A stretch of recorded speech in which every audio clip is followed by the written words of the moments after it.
And how does she change the name?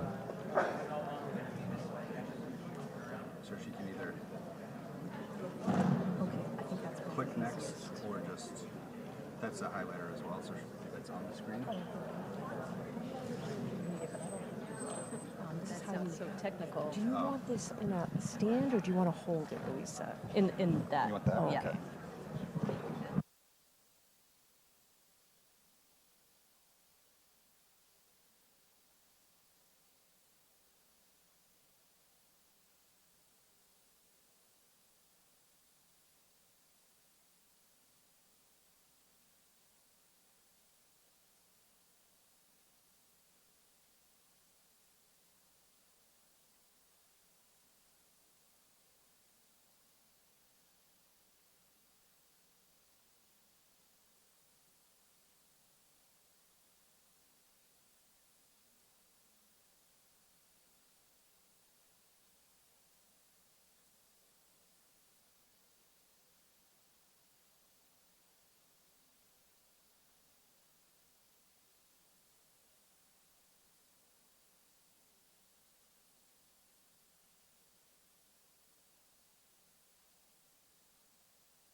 Okay.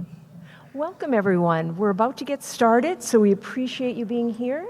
Thank you very much. I know there's still a few more people in the audience, out in the hallways coming in, so thank you. And you may have all seen, if you need a restroom, it's down the hallway on the right, so please feel free to go out and we'll continue talking, but I will turn it over to Louisa to get started here. Louisa Paiwanski.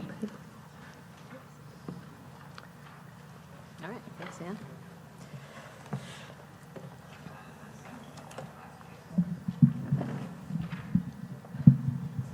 Thank you, Ann. The person just speaking to you was Ann Canaday, the Cape Cod Bridges project manager.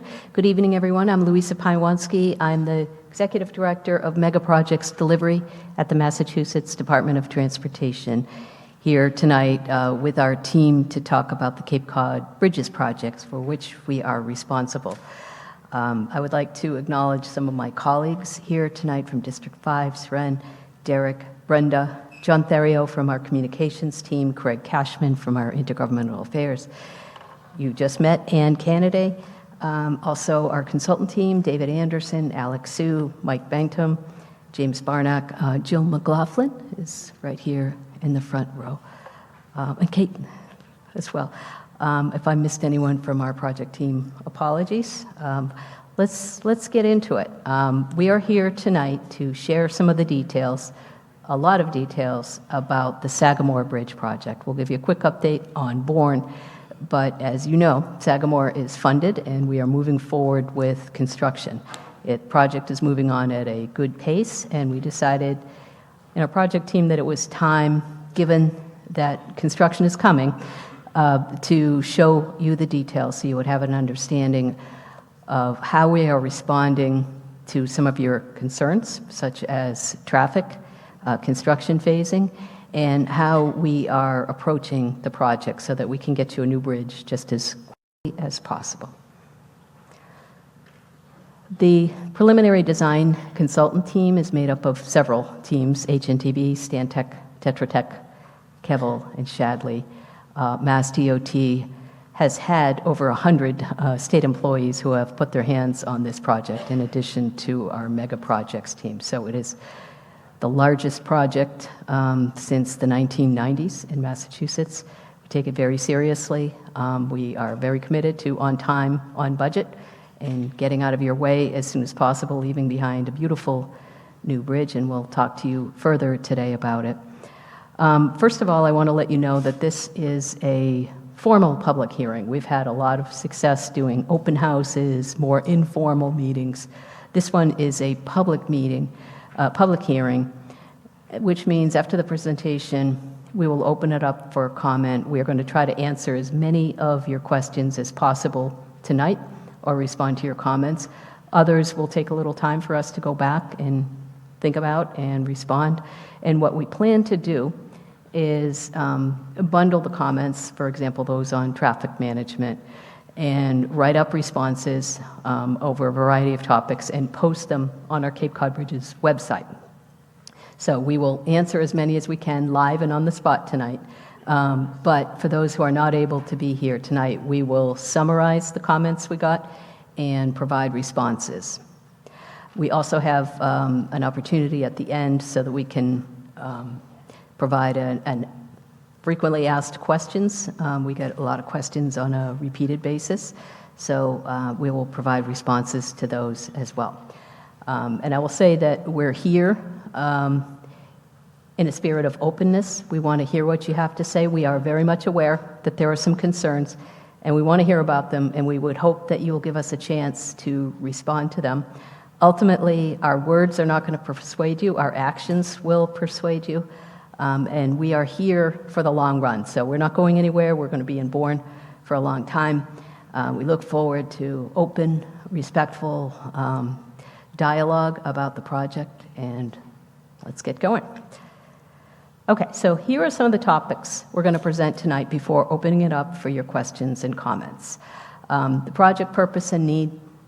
Most of you live in Bourne, so I don't really need to dwell on that too much. We want to update you on the environmental status. The environmental status is significant for two reasons. One is Cape Cod has some particular special environmental and natural resources that call for additional scrutiny of our environmental documents.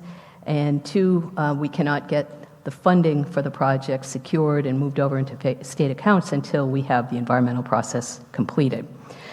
We're going to update you on the right-of-way process. Right-of-way refers to the process of assembling the land we need to build the new Sagamore Bridge.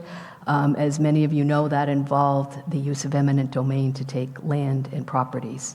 So we'll update you on that process.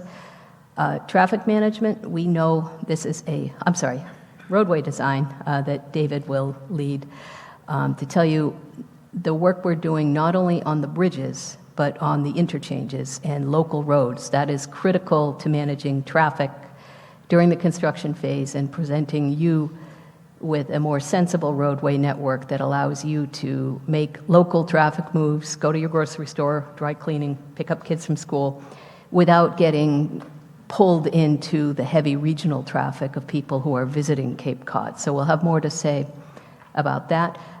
We know that very recently, the 4th of July weekend was extremely difficult in Bourne. We heard the reports ourselves, and we've heard from Bourne residents. So we know this is top of mind for you. We'll also talk about bicycle and pedestrian access during construction. We were in Bourne about a month and a half ago, and something that we thought was a relatively minor restriction, making up only 4% of the canal service road, turned out to be a big deal to you, Bourne residents, and you told us that. So we went back to the drawing board. We came up with a concept that would enable bicyclists and pedestrians to move around the work zone safely. They cannot be in this work zone for obvious reasons, but we figured out a way, and we're going to show you the concept tonight. It needs more work. We do need to interact with the U.S. Army Corps of Engineers, which owns some of the properties that will be tying off the bike detour in, but we wanted to show you the concept tonight. The Sagamore Bridge and Bourne Bridge are iconic structures for the Commonwealth of Massachusetts. For you, they are crossing of the canal. They're essential to the day-to-day functioning of Cape Cod, but they also have a significant statewide, and we want to show you why we're taking such care with the design, whether it's landscape, public art, lighting, or other features. It's because these are two of the most important bridges in Massachusetts. We'll update you at the end on the procurement phase. We are in the procurement phase right now. We are in the process of identifying contractors and design teams that might be interested in construction. constructing the new bridge, and we'll update you on where we are in that process. We'll let you know what's going on now, what activities we're doing pre-construction to prepare for the big job, and then we'll brief you on communications and outreach. So, big agenda today. We're going to go through them as efficiently as we can. We feel obligated to inform you in all of these topics, but we also feel it's important to listen as well. Okay, project purpose and need. I cannot believe I'm describing this to Bourne residents. You know as well as I do that we're advancing the Bourne and Bridge replacement projects. These federally owned structures turned 91 years old on June 21st. The U.S. Army Corps of Engineers, which owns and maintains the bridges, did a major engineering study recommending replacement. We concurred. We developed a partnership with the Corps of Engineers and the U.S. DOT Federal Highway Administration, a 3-agency partnership, and it was decided that MassDOT would take the lead on the construction, but they will remain in the ownership of the Corps of Engineers. We developed a finance plan where each party contributed, and tonight we will focus on the Sagamore Bridge. It's clear to everybody who's driving over these bridges that they no longer meet the needs or the volumes or the demands that travel over them every year. The lanes are too narrow. They are not properly divided. Oncoming traffic is divided by pavement markings, not barriers. Traffic delays are very common, as you know, and those traffic delays are caused not only by the insufficient capacity of the bridges, but the inefficient design of the interchanges. So we're going to address both of those. Crash rates are higher than average, and some of the congestion is attributable to non-recurring incidents like crashes, like flat tires, because there's simply no place to go. The significance is very clear. We always start with the town of Bourne. We know that you are the host of both bridges and that the town is bisected by them. We're very keenly sensitive to the impact of replacing a new bridge on the town of Bourne and its residents. We also work very closely with regional bodies like the Cape Cod Commission, the Cape Cod MPO, and the Cape Cod Chamber of Commerce, who have stressed the urgent need to replace the bridges because of their impact on the Cape Cod economy. The bridges are so heavily traveled, carrying 38 million trips a year, that they have a measurable impact on the Massachusetts economy. And the federal government has an interest in these because they own the bridges. I forgot to mention two people we're looking at right in the front row, Peter Meyer and Marie Sarunian of the Bourne Select Board, great partners of ours. We enjoy working with the Bourne Select Board. Marlene McCollum, Town Administrator, and Chief Brendan Esip is here tonight. So our partnership with the town of Bourne is strong. We're going to keep working together. We're going to work through some issues as they arise, and I know they will hold us accountable on your behalf. The funding is in place for Sagamore. We have 2 grants, a little under $1.3 billion from the U.S. Department of Transportation. The U.S. Army Corps of Engineers is contributing $350 million, and the Commonwealth of Massachusetts, even though these are not our bridges, is contributing $700 million. That is a commitment from the governor, as well as an agreement to own the bridges at the end. That should tell you how important these bridges are to the Commonwealth. The grant funds are sitting in federal accounts right now. At the end of the summer, we will have completed the steps we need to take, and we will request what's called obligation, which will shift those funds over into state accounts.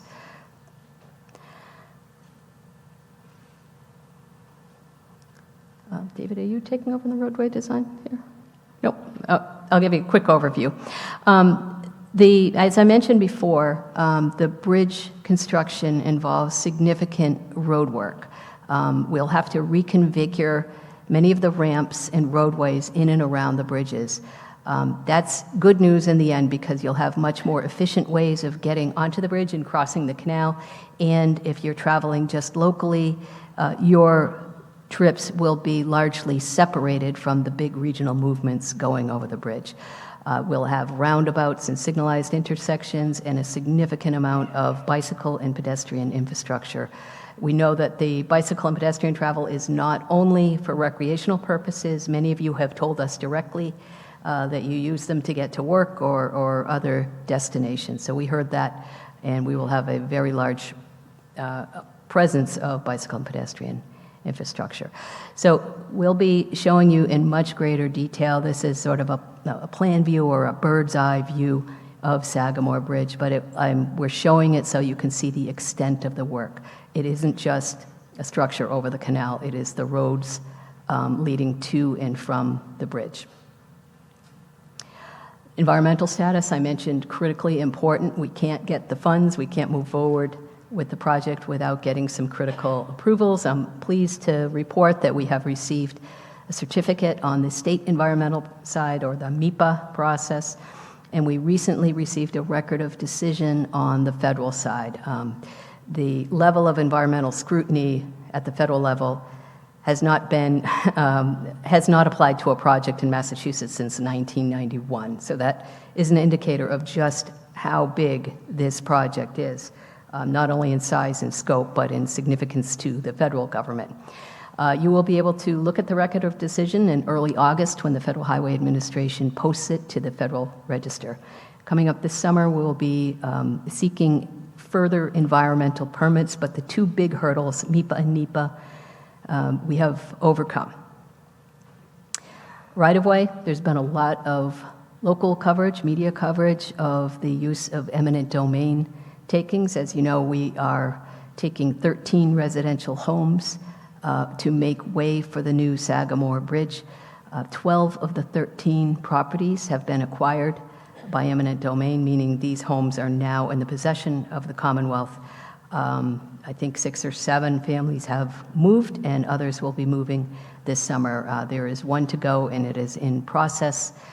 We will also be working with the neighbors who remain in the Round Hill neighborhood to explain our plans for taking down the homes, making way for construction equipment, and removing some brush and vegetation there. So before we make any moves along that area and Round Hill, if you live in the neighborhood, we'd like to come and have a conversation with you and explain what we're doing. We're also working closely with Market Basket to talk about the impacts to Market Basket. They've been very clear, and we understand loud and clear that they have certain days of the year that are very high volume, right around 4th of July, for example. So we're developing our traffic plans to have no road work, for example, the 2 days before the 4th of July. And we're talking with them about design and parking and other issues. Upcoming right-of-way actions are much less significant than residential home takings. They involve strip takings, rights of access, for example, for our crews to get to the bridge to maintain it, and easements, which would give us the permission to cross and recross their property. Now I'm going to turn it over to David to describe some of the roadway design.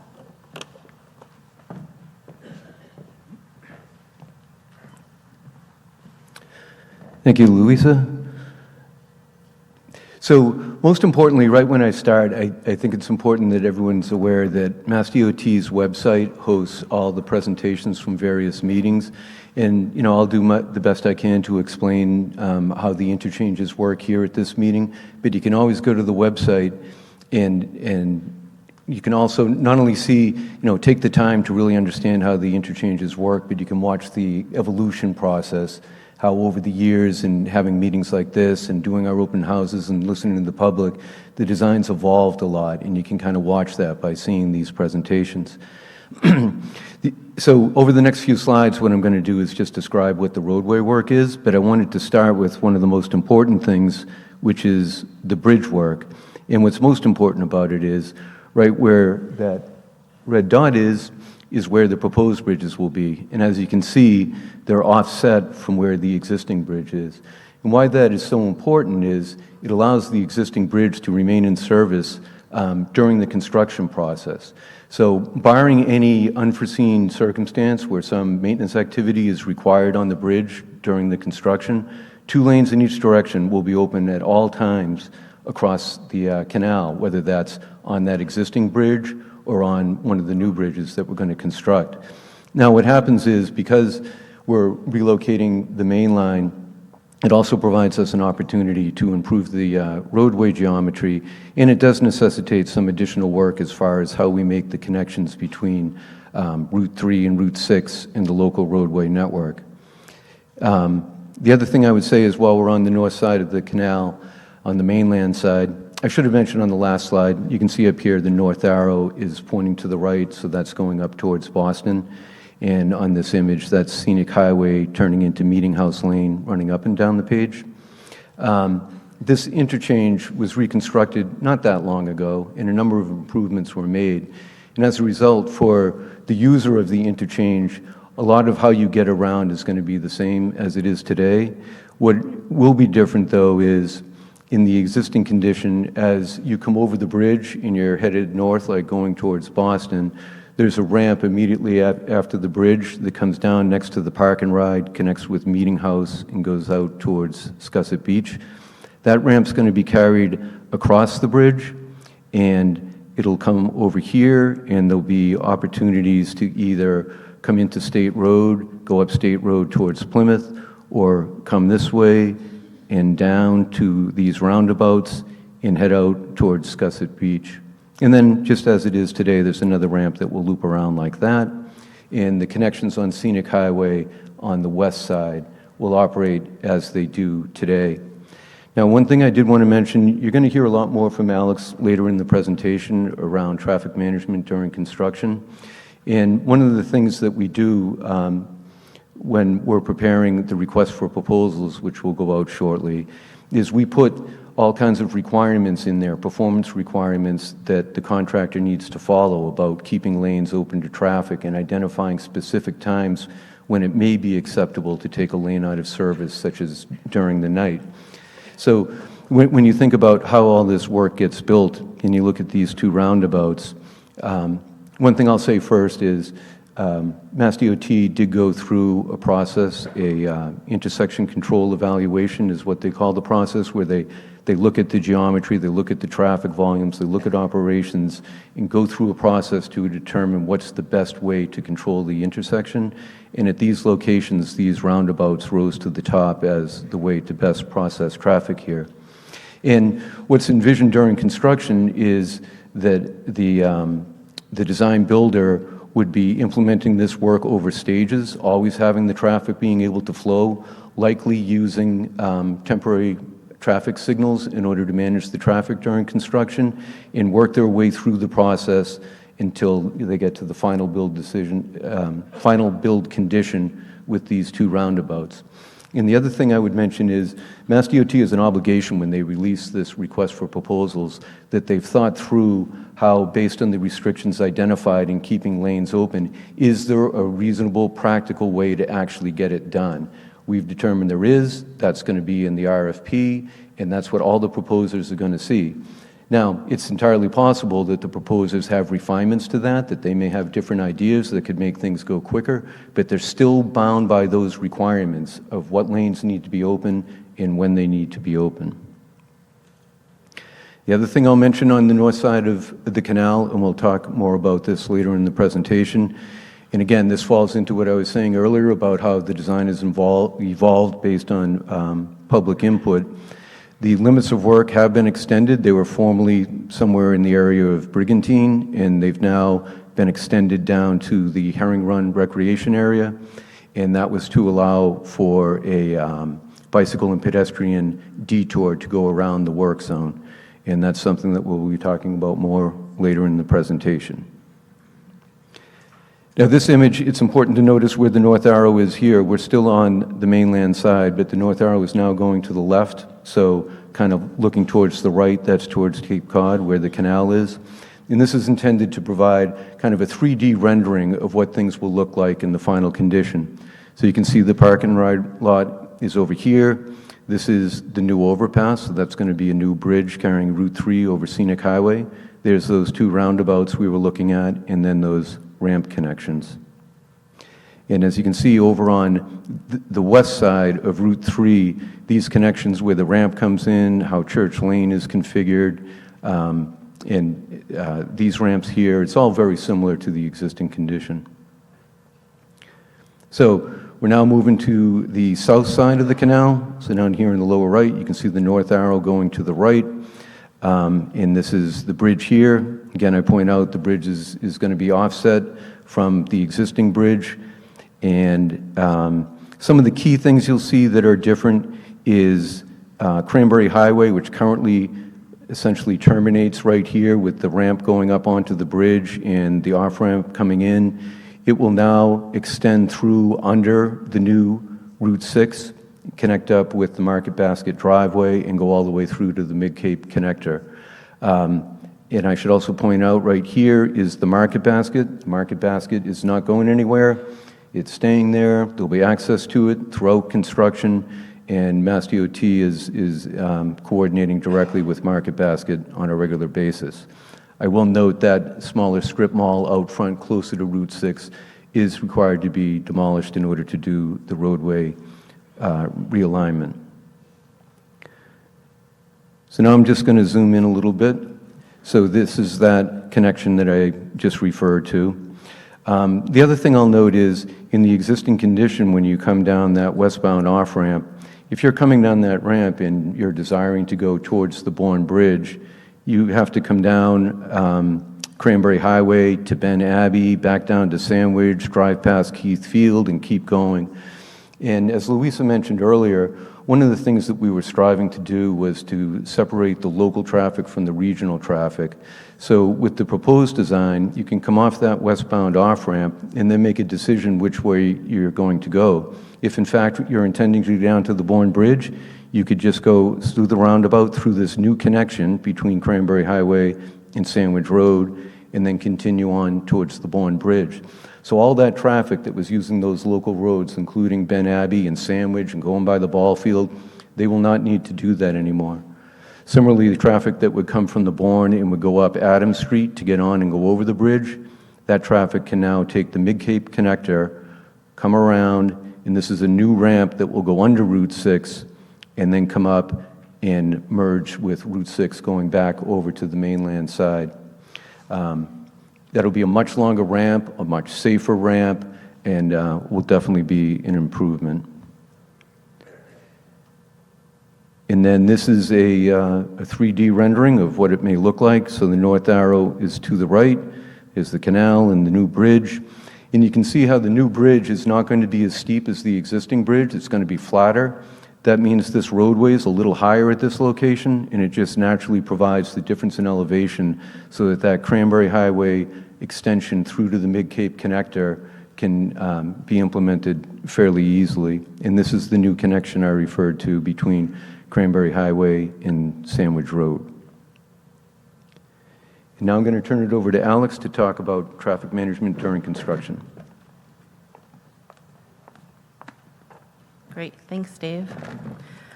So David had mentioned already that we are going to be making some requirements for the contractor during construction. We know that construction will be impactful to the traveling public, so to minimize those impacts, there are going to be commitments to maintain connections between the main line, Route 6, Route 3, and the local roadways. So all the movements that you can currently make at the interchanges and the local intersections will be maintained with only limited disruptions, likely during off-peak travel times or at night. We're also aiming to remove all traffic from the existing bridge as soon as possible, and this is really to minimize any potential risks that there may be for maintenance activities that will need to be ongoing on the existing structure during construction of the new bridge. So construction is anticipated to happen year-round. However, we do understand there are fluctuations in travel throughout the year, so there will be limitations on work that can be done during the summer months and in seasonal times, where there might be limitations on what work can be done in the roadway or what hours the work can happen. There will also be restrictions. We understand, as we mentioned before, that there were, heavy congestion and gridlock, this year during the 4th of July. So there will be restrictions around those major holidays and major events that happen on the Cape. For example, 4th of July, Memorial Day, Labor Day, the Pan Mass Challenge, and Best Buddies Challenge. So there will be restrictions to what work can be done during those time periods as well. So as Dave mentioned before, there will be requirements in terms of lanes that need to be open during construction to make sure traffic continues to move and there are as little disruptions as possible. So 2 lanes will be required to remain open in each direction across the canal, as well as making sure that the interchange ramps are open as well. So this means either on the existing ramps themselves or a temporary ramp or the final ramp that's constructed. Local roads will also be maintained. There will potentially be times where nighttime closures will be required in order to get some of the work done. However, the contractor will be required to coordinate with MassDOT on what work is happening, the timing of that work and the duration of the work to make sure that access is maintained to all the residents and businesses throughout the construction, no matter what time of day. So this slide has been presented a few times in terms of the general construction phasing of the bridge itself. So you can see up here, this is the first phase of construction, or this is where the existing bridge is now. Both directions of travel, 2 lanes in each direction, are on a single bridge. You'll see over here that this area that's highlighted in yellow is where the general location of the new bridge will be, or the new eastbound bridge will be. As you can see, that is significantly to the side of the existing bridge, and so therefore that can be constructed while the existing bridge remains in service. Once that new bridge is built, all of the existing traffic in both directions will move over to the new eastbound bridge while the existing bridge is demolished and the new westbound bridge is constructed, as you can see here highlighted in yellow. And then once both bridges are complete, the westbound traffic will move to the westbound side and both bridges will be fully functioning. Traffic management during construction. During construction, we're planning to implement a real-time smart work zone system that will be deployed. And this really means that there will be additional information for travelers, as well as information for MassDOT to help manage construction during that time period. So this smart work zone will include message boards that are out and deployed on the side of the road to allow the traveling public to understand what's happening, if there are shifts in traffic, and when to expect construction to be happening in certain areas. There will also be additional travel time boards that are out there. There are already travel time boards that are along Route 3 and Route 6, but there will be some additional boards out there to allow for more information on how long it will take to get across the canal into different destinations.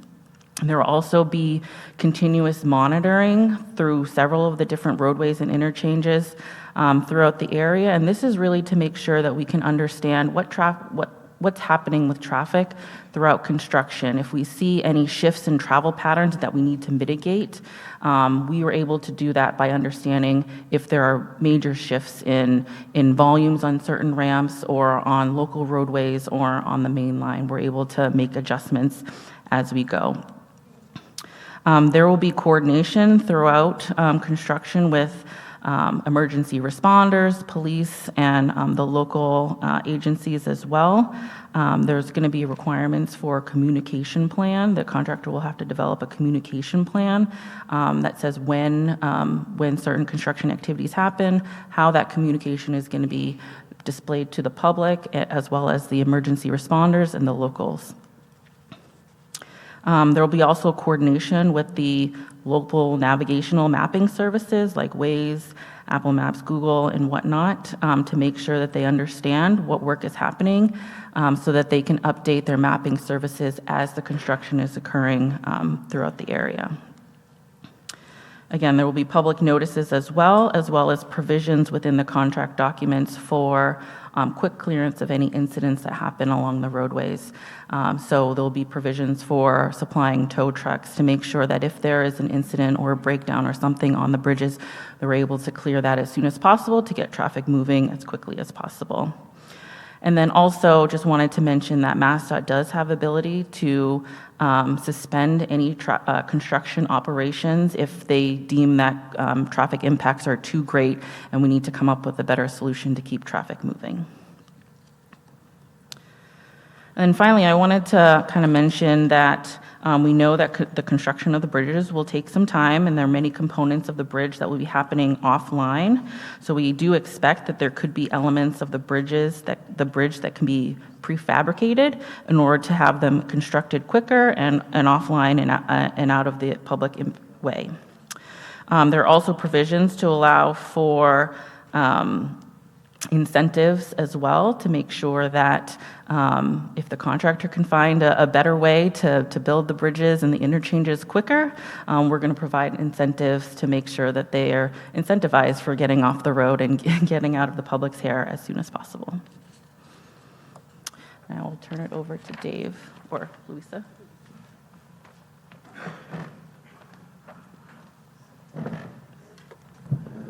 Thank you, Alex.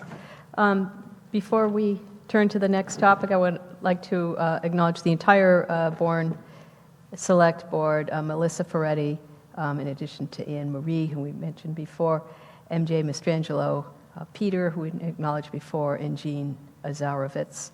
And I'd also like to acknowledge a very special guest. Rep X is here this evening.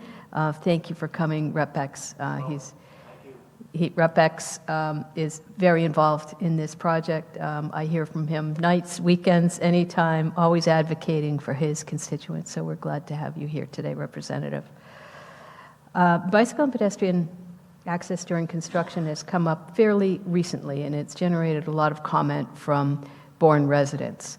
I'd like to acknowledge Chairman Gray of the Bourne Conservation Commission. I don't know if he's here tonight.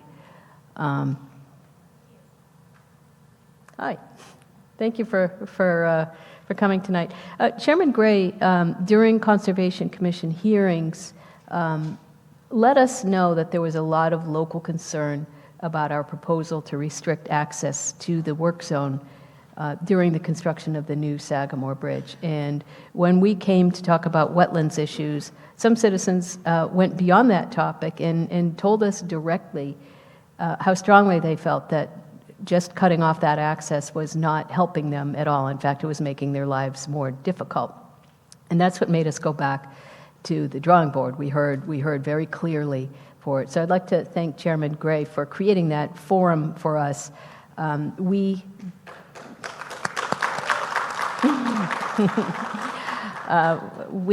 for the most part, don't live here, and so we come here as often as possible to hear from people who do live here, and we weren't aware of how important that stretch of Canal Service Road was to Bourne residents. So by coming here and hearing you out, that brought us to a better conclusion, so we appreciate that.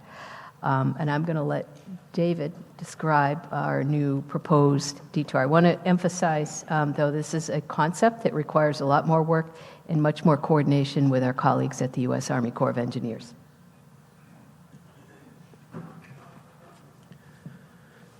Thank you.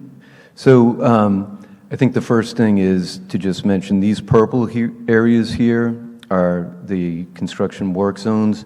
At previous meetings we've shared, and at open houses we've shared graphics around what this looks like where in the area where they're going to be constructing the approaches to the bridges. Due to the topography, there's a lot of regrading of the area, and then there's just massive equipment operating that really takes a lot of room in order to operate safely. In addition, it's likely that some materials may come in via the canal, and there'll be materials coming from the canal up into the work zone. So there's just a great many reasons why it's in the interest of public safety to ensure that the public is not having access into that construction work zone. So what MassDOT has done is looked at ways of getting bikes and peds using the canal service road around the work zone. And on the north side of the canal, it involves Canal Street to Scenic Highway down to the Herring Run, and then to connect with the Canal Service Road. And then on the south side, going up a newly created connection near the end of the Mid-Cape Connector, down Sandwich Road, and then at Keith Field, just beyond the outfield fence, going down and connecting with the Canal Service Road. So first, I'm going to start on the north side of the canal. So here's your north arrow, and this would be Route 3 heading up and Scenic Highway. And I'm going to go through 3 slides. There's kind of 3 distinct areas. In the first one I'm going to look at is Scenic Highway. This is that new part of the project that I described earlier. And what we're looking at there is providing bike ped accommodations on the side of Scenic Highway closest to the canal. And in order to do so, we are doing some work in the median. The median's going to shift a little bit to the north to give us some room. Then we're going to provide a guardrail to protect bikes and peds from the vehicles. It's also going to be a 6-foot shoulder, and then we have the guardrail, and then a 12-foot bike and pedestrian path, and then a shoulder. So for that segment of roadway, we'll have a nice, safe way of bikes and peds getting around the work zone. The next area to look at is in here in yellow, and this is more in the area where heavier construction is going to be going on, including the construction of the new overpass carrying Route 3 over Scenic Highway. This is kind of a representative cross-section of what it will look like. This is going to move around during different phases. Things are going to be shifting to the left and shifting to the right, but we wanted to show just a representative example of what it would look like. And this would be something that would be in our RFP. It would be a requirement for the contractor that they are to maintain at least 8 feet that's barrier protected for bikes and peds, and to the extent practical, a buffer between equipment and vehicles on either side. You know, I'm realizing now there's one thing I should have mentioned. Another thing that we would communicate in the RFP is getting these detours in place on each side of the canal, that's work that would need to be done prior to any work involving closing the Canal Service Road. So it'll be right there in the contract. You're not closing the Canal Service Road until there's a safe way for bikes and peds to get around. So the third area is Canal Street, and we're providing a 10-foot bicycle and pedestrian path that would go down Canal Street and then ultimately make that connection with the Canal Service Road. So that's the north side of the canal. On the south side of the canal, again, we're looking north. Here's the bridge. Here's Sandwich Road. These green dots are there to represent where there's a bike ped path crossing railroad tracks. So we've been doing a lot of work with MassDOT Rail and Transit, Mass Coastal, DPU, and others to ensure that there's a safe way for bikes and peds to get across the tracks. As people in this room are aware, right now it's just kind of people are crossing where they're crossing, and the intent here is to have well-signed gated crossings with fences and really direct anyone that's on a bike or a pedestrian or mobility device to a very specific spot where they can safely cross. So that's an important part of what's happening on the south side. And along Sandwich Road, again, this is a representative example of what a cross-section of Sandwich Road would look like during construction, but the contract requirement would be that there's a 10-foot bicycle and pedestrian path that's separated by barrier. So that was the approach to providing a safe detour around the work zone, and I'm going to turn it over to Mike to talk about bridge design. All right, thanks, Dave. So with the bridge design, what I really want to talk about today through a number of renderings is how we developed our design and how really the form and function of the bridge really kind of coexisted and really came together nicely and really aligned with what we developed. So here's a rendering of the proposed bridge. What we're proposing is a twin network-tied arch bridge supported on delta girders. So what does that mean? The delta girders are these triangular elements here. I'm highlighting with the cursor, those are steel elements that will support the network tied arch that is above the roadway. So they're really two separate elements. The delta girder supports the tied arch, though it does look like one continuous structure.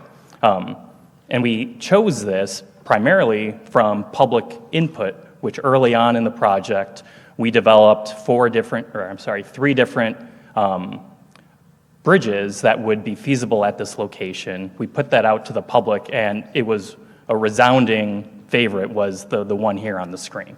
So from a function standpoint, from a design standpoint, this was the best option from a structural perspective to manage all the design loads. Plus, the benefit, it met the public's needs and your preference for what the bridge looks like. And if you kind of squint a little bit, it looks like the existing bridges, where you have the main deck level supported below the deck on bridge piers, and then main structural elements rising up above the roadway. One of the other main benefits of this structure type that Alex touched on was the potential for it to be constructed off-site. So the network tied arch could be constructed at a separate facility and then floated down the canal and then lifted into place via our delta girders.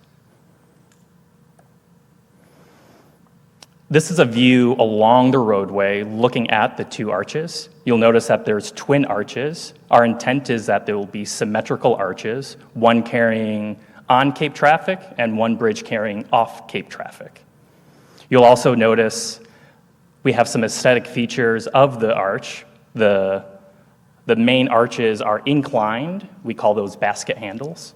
And then we also will have special aesthetic light poles on the bridge as well, mimicking the shape and feel of the arch. So this is a typical section. Imagine if you sliced through the bridge, what it would look like. So this is just a general schematic to give you a sense of how wide the structure will be. First off, you'll notice, and Dave mentioned earlier, we'll have two travel lanes on the bridge. Each lane will be 12 feet wide. We'll also have an on-off ramp or an exit entrance lane that's 12 feet wide with very wide shoulders. So out there today, carrying the 4 lanes, the bridge is 40 feet wide curb to curb, carrying 4 lanes. So each lane is 10 feet wide. Just one of our structures will be 54 feet wide curb to curb. So it's much wider, will be much safer for the town. Lastly, on the bridge, on one of the bridges, off to the side, we have a cantilevered bicycle pedestrian path to carry pedestrians onto both sides of the canal. So here's another view of the arch from the roadway to really give you a sense of scale of the arch with our wide lanes. This is from a view from the entrance-exit lane. You can see the large shoulder off to the right and the 2 travel lanes to the left. And again, for the sense of scale, from the roadway surface to the top of the arch is about 120 feet.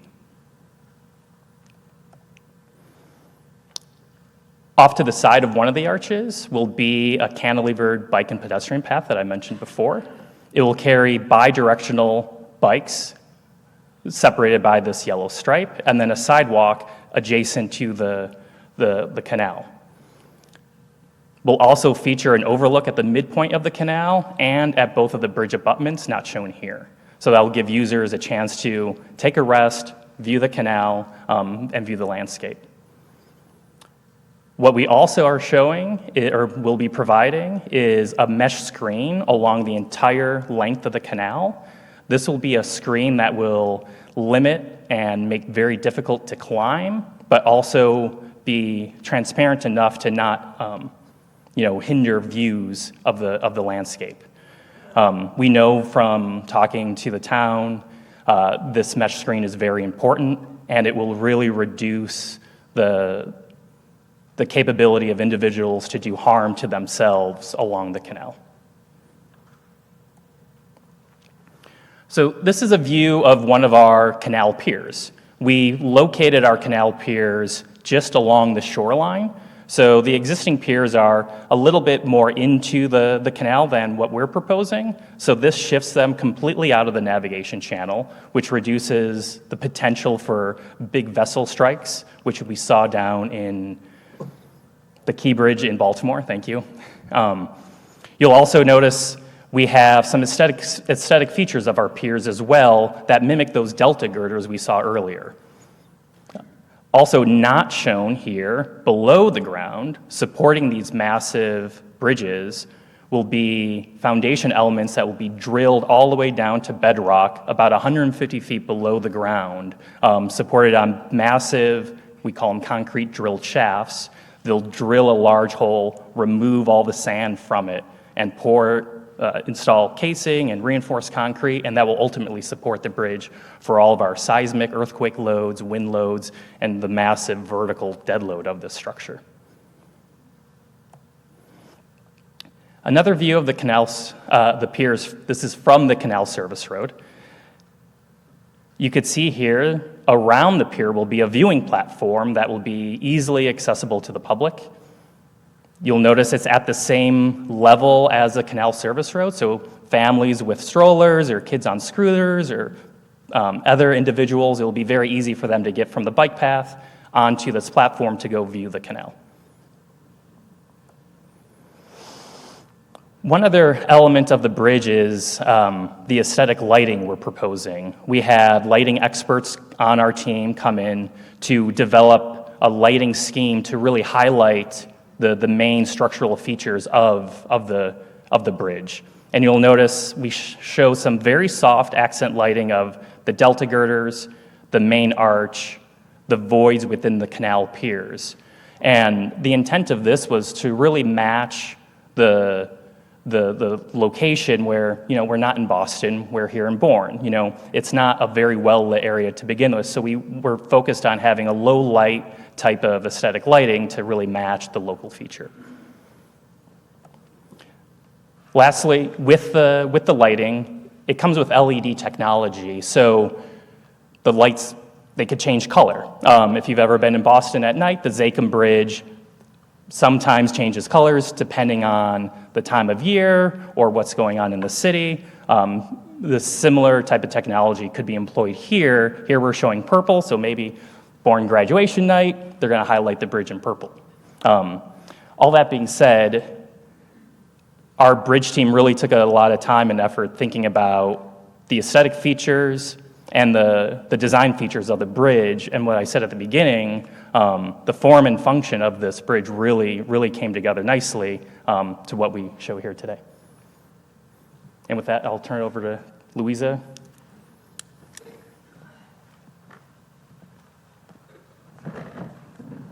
Okay, we're in the home stretch. We'd love to hear what you have to say, but we have a few more things to show.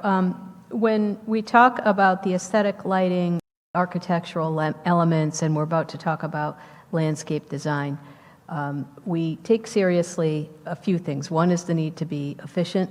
We're using public funds for this. Two, the need to deliver this bridge as quickly as we can, because the best traffic management strategy is to finish the bridge and get out of your hair.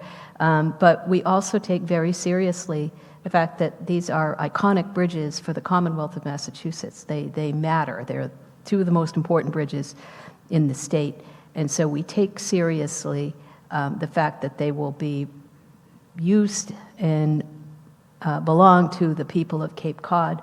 We know that there are signs there now, the bushes shaped in the welcome to Cape Cod.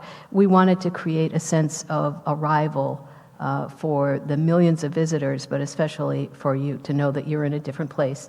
And the elements that we're using on the bridges, the classic arch, which came from Cape Codders, and the design itself is reflective of our intent to create something that is both efficient and functional, but also beautiful. It's going to last at least 100 years, so we want you to have something that is truly special, reflecting its importance to the region and to the state. So landscape design, I will just say that we have landscape designers on our staff at MassDOT, as well as consultant support.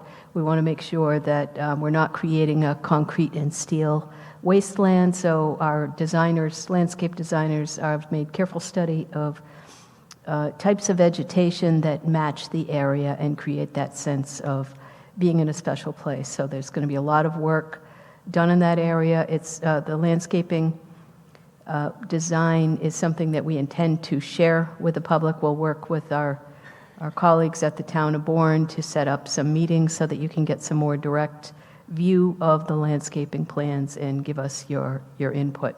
It will be on both sides of the bridge. We also plan to have some public art, interpretive panels that show the educational, social, cultural history of Cape Cod. We have plans for a Welcome to Cape Cod side on the Cape Cod side of the canal.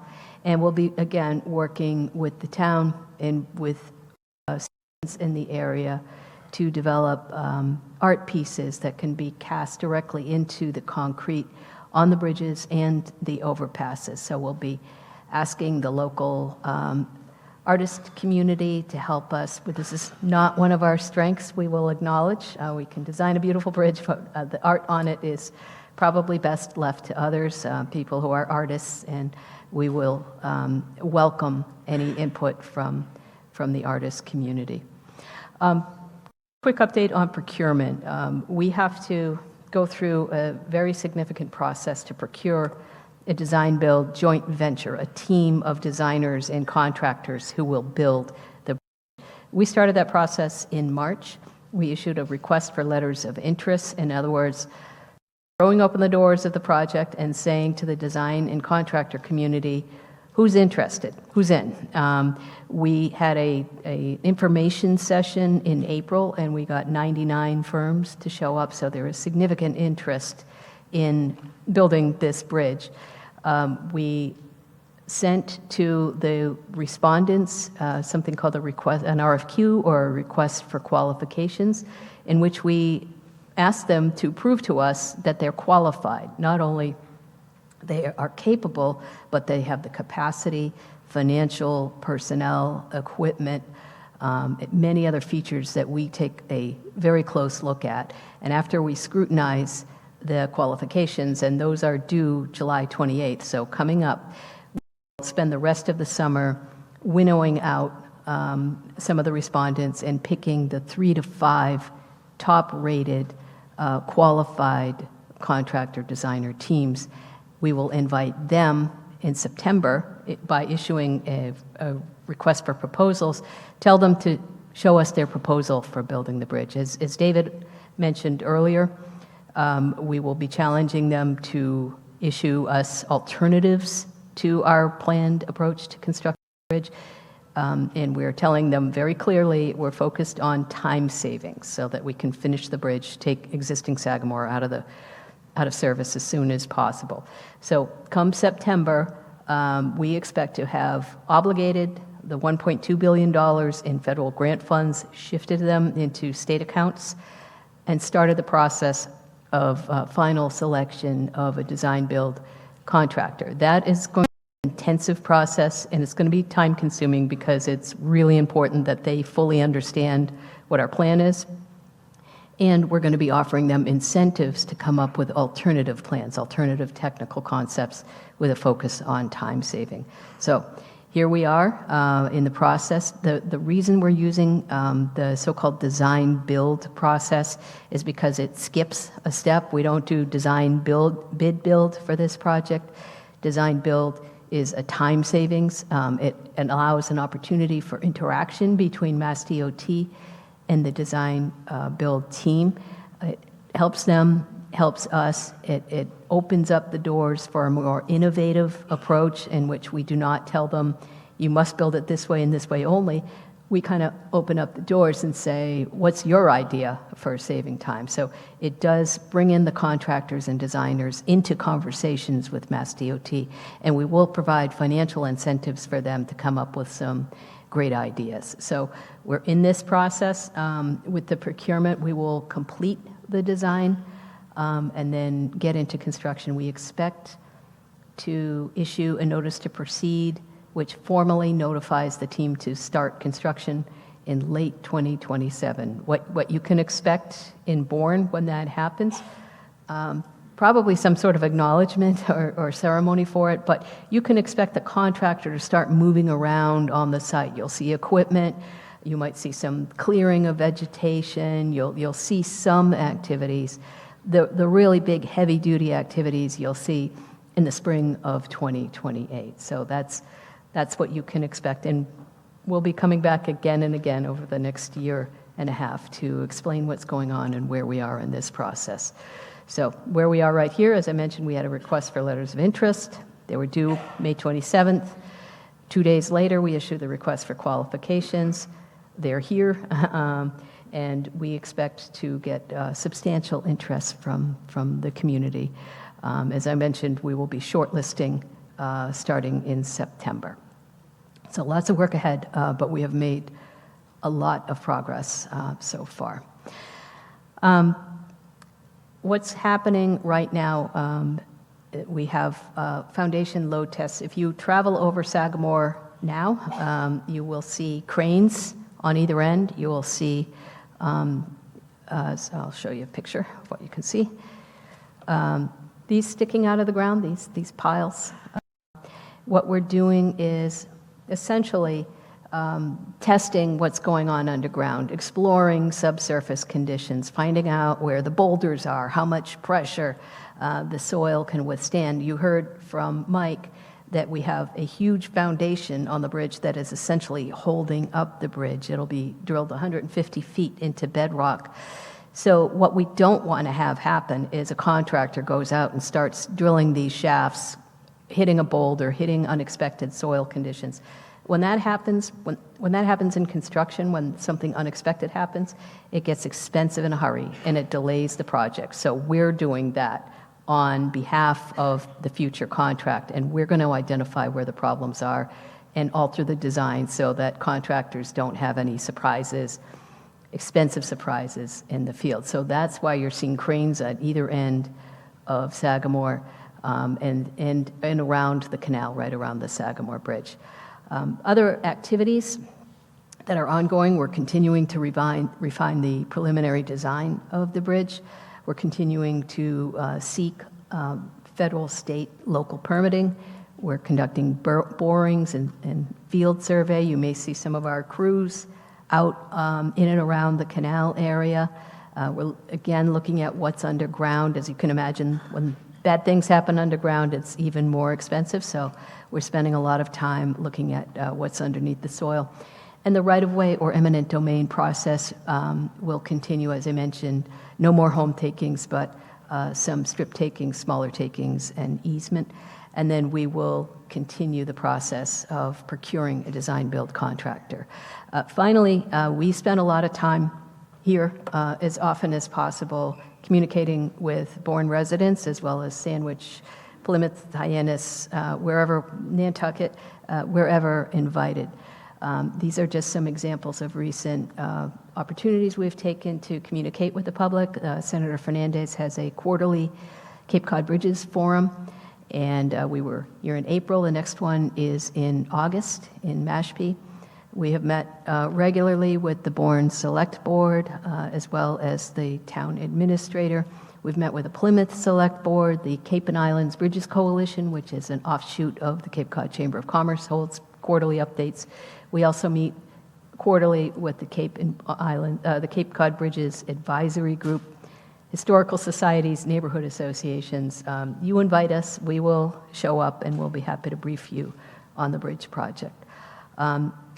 For your comments, we now are going to open it up for comments, but we wanted to let you know that there are other methods. We'll let you take a look at this for communicating with us after tonight's hearing. As I mentioned, we're going to bundle topics of comments we hear and provide written responses and post it on our Cape Cod Bridges website, but we will try to answer as many as possible tonight. Our protocol for public hearings is we ask if there are any federal officials, elected or otherwise, who would like to make a comment? State elected officials? Who would like to make a comment? Rep. Bex? Yes. My name is Stephen Exaros. I am the state representative for the 5th Barnstable District. Both bridges are in my district. We love what you're doing. And yes, I text and communicate with you all the time. We appreciate the public input and listening to the town of Bourne. Both of these bridges are in the town of Bourne. It's a project of the lifetime. We'll help you get the funding. I love all the ideas that you're showing us. Even the lighting, to do it properly. And also on special occasions, there is a new law now where bridges can be lit up, let's say, in gold for Memorial Day or fallen heroes' families, things like that. So everything so far looks good. Even with what you did listening to the pedestrian and bicycle people, where they were concerned of how to get around that when the project's happening. I'm interested now to hear from the citizens tonight, but we thank you for everything you're doing. Thank you, Representative. Yes. Any other state elected officials or state officials? Okay, I know we have some members of the Bourne Select Board here tonight, and we welcome them. Thank you, Louisa. As she announced earlier, my name is Anne-Marie Sarunian. I am Vice Chair of the Bourne Select Board. Peter Meyer is here with us as well. Chair Ferretti, if you just want to wave. Mary Jane Mastrangelo and Jean Azarovich. And before the Select Board gets started with their comments, I just have 2 quick questions. Does MassDOT consider this the 25% design presentation, and will there be future public hearings beyond this? We're at the preliminary design phase. This is sometimes known as a 75% design hearing, but we're at preliminary design, which is very detailed, setting the parameters of the project. That said, we're always open to public input. We don't have any plans right now for a formal public hearing. We actually really like open houses because people can come right up to us and chat. So we're certainly open to whatever format you want, but I guess my main point is we're going to be around all summer next year, the year after, so we're happy to work with you to set up some public engagement. Okay. And the link you showing for comments online, is there any type of deadline where written comments, or is that something that's going to be ongoing throughout the phase of this mega project? 10 business or working days after tonight's hearing is where we will then finalize our bundling of the topics and start drafting responses. If some come in after that, we can add them in. I do want to stress, though, that deadline is just related to this hearing. We will come back to Bourne in other public settings, and we're happy to take additional comments. Okay, great. This is one of the largest infrastructures projects in Massachusetts in a generation. And right now, one of the largest in the nation. So we commend you for the task that you have accepted in bringing this vitally important lifeline to life for Cape Cod and all the many visitors that love to come here. And thank you for your ongoing engagement with the town of Bourne and enormous work on the behalf of the people of the Commonwealth of Massachusetts. You have navigated and answered to national agencies, state agencies, local agencies. It's a challenging balancing act on a beam that's about this wide. So it's not reasonable to expect that this is easy, and it's going to continue to be easy. And mistakes will happen, and Bourne understands that. And Bourne is here with you. We're here for you.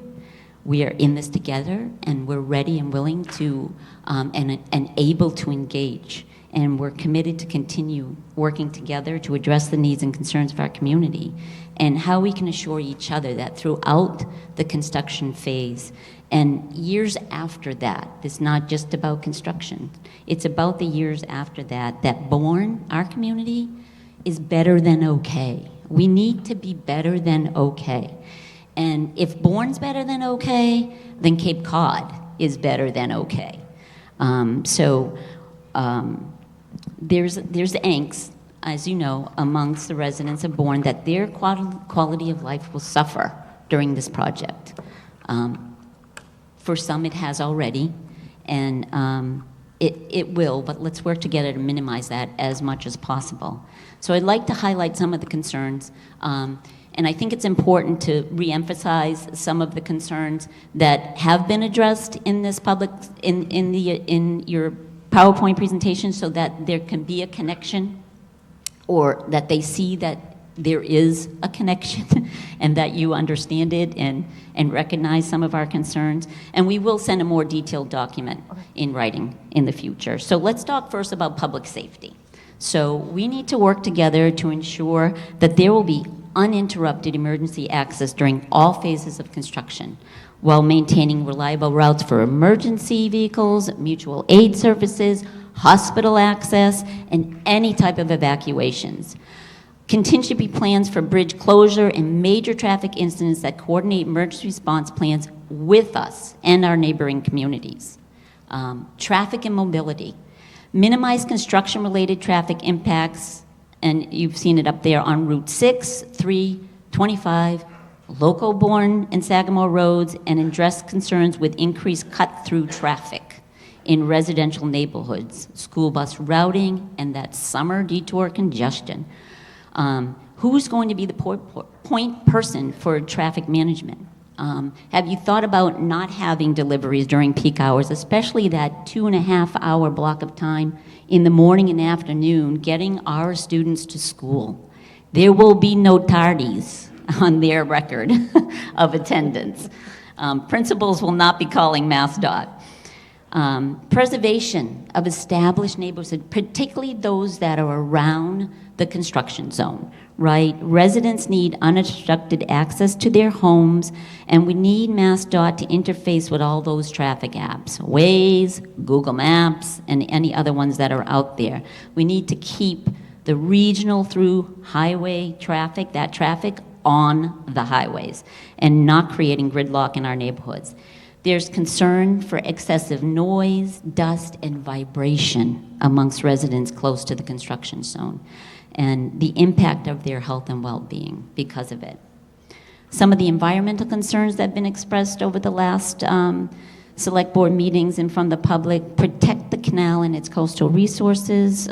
You've already experienced some of the information from conservation.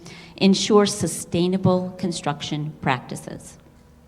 What are some of the economic impacts that we're concerned about? We need to ensure uninterrupted access, obviously, to local businesses, restaurants, retail establishments, marinas, and our tourist attractions. Construction management of design, this is a big one. Safety during construction, right? This is a design-build model. What is in place for safety of design? Are there going to be third-party reviews? Who's responsible for those checks and balances of design? And besides that new bridge design, it's giving us new bridges. What else is it doing? There's been a concern that the traffic study was done back in 2014 and projected 25 years out, the no-build 25-year model. So is that data still a viable source to drive this design? How will design changes be discussed? What are the phases and projected duration of each phase of the project? Will there be flexibility in the construction schedule to address unforeseen problems? Can the new entry to Upper Cape be done early in the project? That's a big concern. Design must also ensure adequate bicycle and pedestrian accessibility for all. You address some of them, but there's still concern for the North Canal Service Road detour on Scenic Highway. So how much of that service road, on the Canal Service Road, is on the north and south side, will be shut down, and for how long? The town certainly supports the replacement of the Sagamore Bridge as a critical regional infrastructure investment. This project will continuously evolve over several years.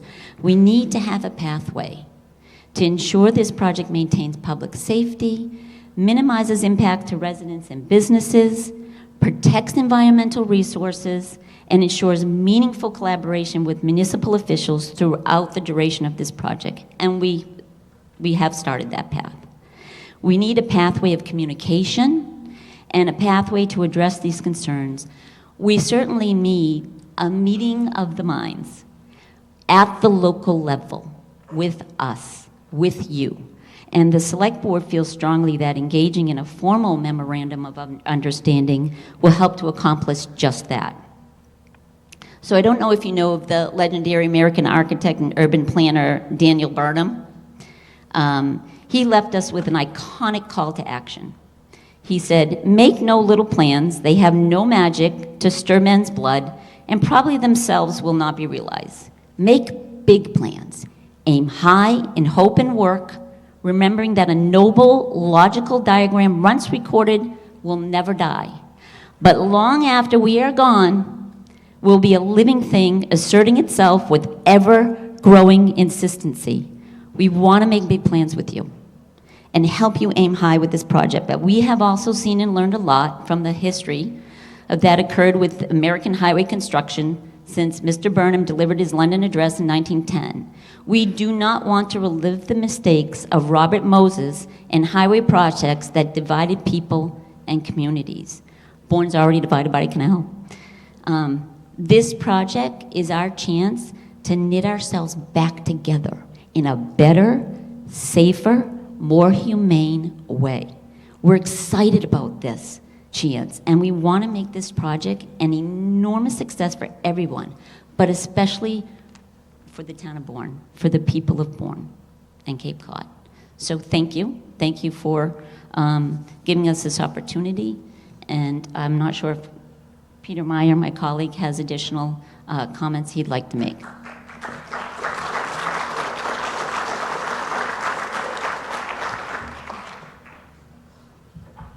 I'm Peter Meyer from the town of Bourne.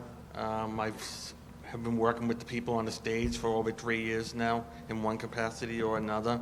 And so it's nice to have you here in the community where we're able to listen to the people that really, have questions. I like public hearings because we listen to people and we get to hear what we normally don't hear. We don't want people to hold back. We want people to be constructive. And telling us what's right, what's wrong, so we can learn from it. But I'm not going to, Anne Marie said it all. I mean, these were this came from a large email from our town administrator that collaborated all 5 of us in our comments on Tuesday night. And Anne Marie was the wordsmith and wrote all of this. We were still looking at this in one capacity or another iteration at 11:30, 12 o'clock this morning between the 2 of us. So, I mean, I commend her for the work because it made it so much, a lot of information and made it simple. But I like him where credit is due. But think of it this way: we are the people of this town that are going to feel this because the epicenter of this project is in our town. Not only are you going to have students on school buses going back and forth between Upper Cape Tech and Bourne Public School properties, and we pray that they're not late. I lived this at one time back in the late 70s when I was one of those kids when they shut the bridge down for us to go back and forth. People are going to be reliving that again. So it's between that, the public safety, as she said, trying to get the stress on the state, the police and the fire departments, going to calls or just doing their basic jobs. Our own property, the small business people that may be impacted by this as well through this process. And there are going to be some people who may ultimately lose their jobs over it. Bourne Scenic Park, if you ever go over to the Bourne side and do that bridge over, no one's going to want to come to that park during the construction. So you may be shutting down that park for, as long as you do. People are going to lose their jobs over it. People got to, and Bourne Rec Authority is going to lose income. We need to start thinking of special legislation or MOUs for the impacts of this community, when one way or another, because I know Bourne seems like we get the short end of the stick at times, and no matter what it is, it's about time that we start getting back to the town of Bourne and taking care of us, because we're the ones who ultimately got to live through this. Now, in the end, this will be all better because we'll have new infrastructure, we'll have new bridges, but it's going to be at a cost, and we just got to be there, because we're the five of us who we serve with. We care about our community, we love it, and we're here to fight for their behalf, on their behalf, because some people get too afraid to come up and say it, but Bourne needs to be compensated well. If Bob Kraft can compensate the town of Foxborough for what happened with the World Cup, and I'm proud of the Foxborough Select Board, who put their foot down before the World Cup started, saying we're not going to get stuck with this bill, for public safety and the other issues over there as well. So we need to do the same, but we're working collaboratively to do that. We don't need to be so upfront, but we need to take care of Bourne for once. And so I thank you for that. Thank you. Any other municipal officials? Any regional officials?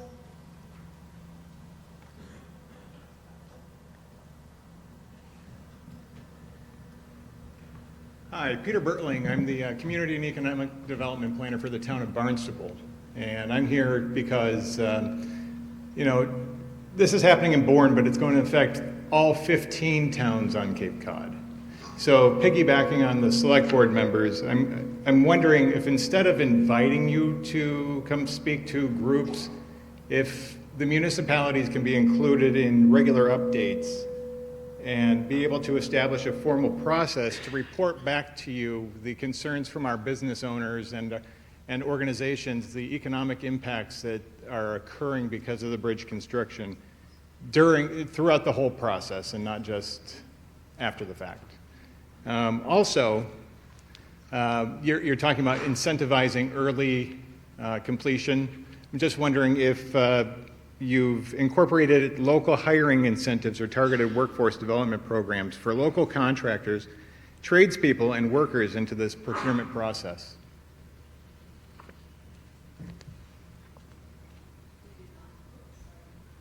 Because there's a lot of tradespeople that live on Cape Cod and commute over the bridge to build hospitals in Boston and bridges in Taunton or up along I-90, but they could be staying home and working local. So.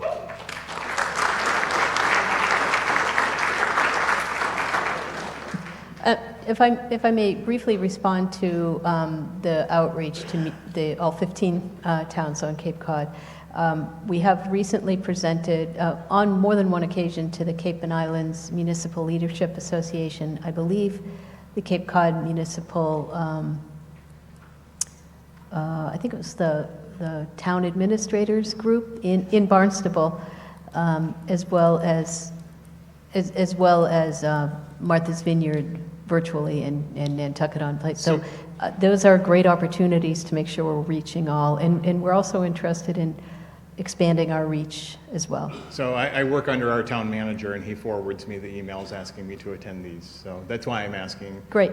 Okay. From the planning and development aspect of it, there's a lot of us who just are kind of in the lurch, and I like to know what's going on. I've submitted comment on my own behalf as opposed to my professional role, but I'm just asking that. Yeah, sure. If you want to chat after about how we can make that happen, we'll be glad to.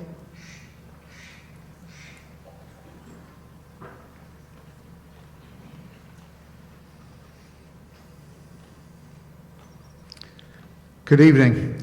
My name is Roger Forget. I'm superintendent at Upper Cape Tech, and we've had many conversations. Would you speak to a little bit about the transportation piece and the plan to get students who are on buses, especially from the 5 sending towns in particular, not only to Upper Cape, but to our town schools, to ensure that they're going to get to school on time? I mean, we do have regulations, no more than an hour on a bus. How are we looking to mitigate that? Thank you, Superintendent. And we have had a number of conversations. We've also done some outreach to Bourne Public Schools.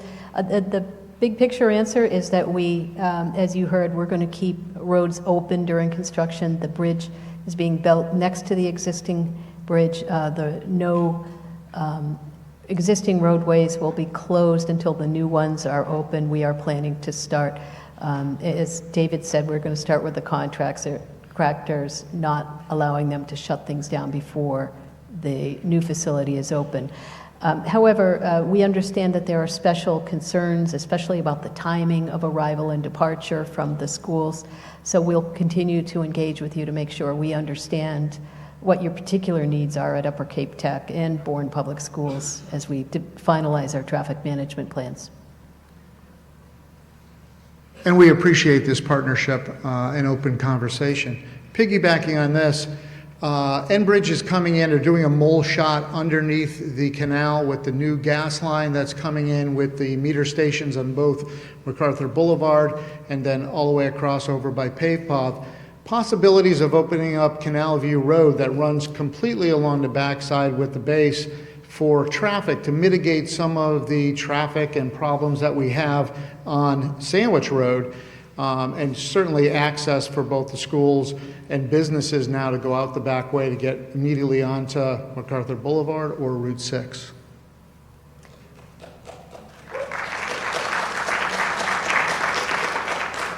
Thank you, Superintendent. I can't respond on the spot, but we'll be happy to take a look at your proposal. Well, and I appreciate that, and that's my family that's here tonight. So, thank you so much.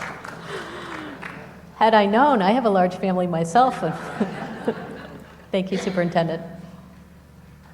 Anyone else?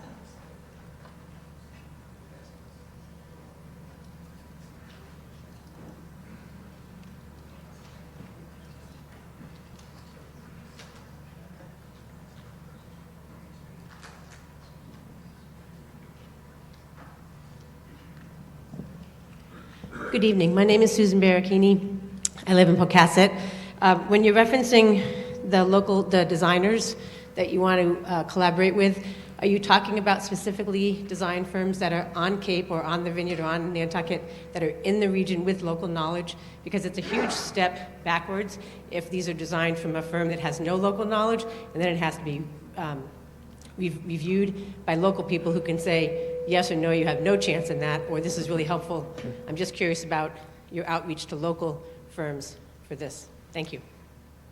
Thank you. We went through a competitive process to procure HNTB and Stantec team, I think years ago, to do it. Since then, the team has spent a great deal of time on Cape Cod in developing the design. So the design has a lot of detail already. It was based on extensive interaction with people living on Cape Cod, coming to Cape Cod, being on the canal, being in and around the bridges. I don't know that we have a Cape Cod-based engineering firm on the team, but I do know that the team has spent a ton of time on Cape Cod in developing the design. Good evening, Phil Goddard, Monument Beach. A couple of comments, maybe a little from left field, if you will. I've testified before the Embedded Carbon Intergovernmental Coordinating Council with Melissa Hoffer, Climate Chief Hoffer at the cabinet level on using recycled materials in the construction of the bridge.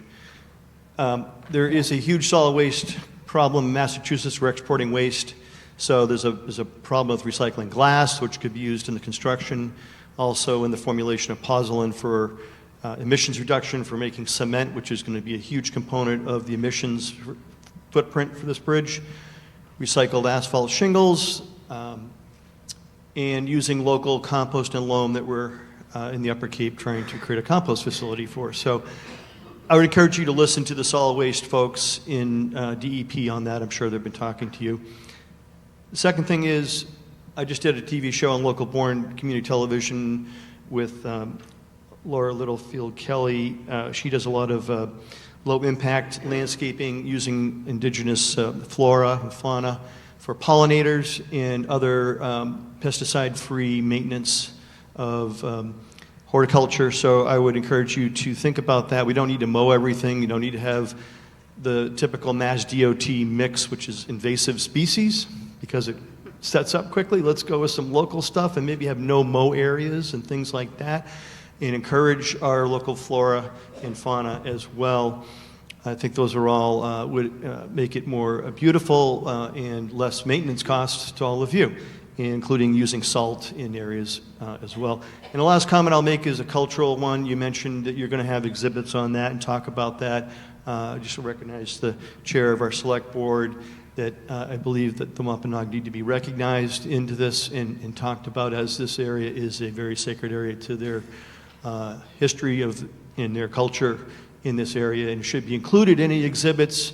The town of Bourne is looking at updating its seal for that very purpose, and I think this is a wonderful opportunity to talk about the whole history of Bourne, including the fact that we're the beginning of the enterprise of Tuxet in the United States. So it's a very great opportunity on many levels. Thank you for your time.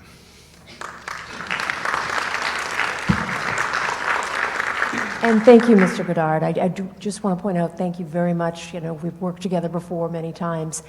Certainly, we were working very closely with DEP in regards to hazardous waste and recycling of materials, and we are a very close collaboration with them, and also with the Executive Office of Energy and Environmental Affairs to, you know, work with those components. So we will certainly take that into respect. And in your second point in regards to the landscaping, it's very, very important to MassDOT to make sure that we do this right. And it is extremely important to this team that we, you know, design the landscaping properly. So certainly, you know, that is happening right now. We're working, and we do plan to work very closely with the town as we go forward with that to make sure we do have the proper species, the plant species, and the proper mixes. It is, you know, we're not going to just do it invasive species. That certainly is the last thing we want to do. You have a very, very responsible team dealing with that component, so I can assure you of that.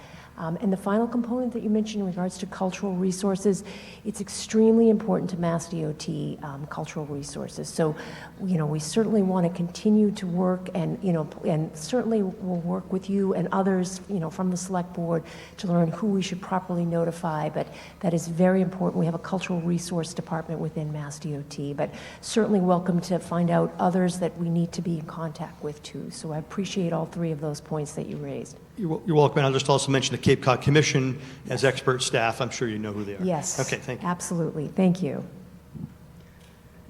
Tamara Race, I'm a resident of Monument Beach. Have you considered the impact on the Bourne Bridge capacity while this construction is underway?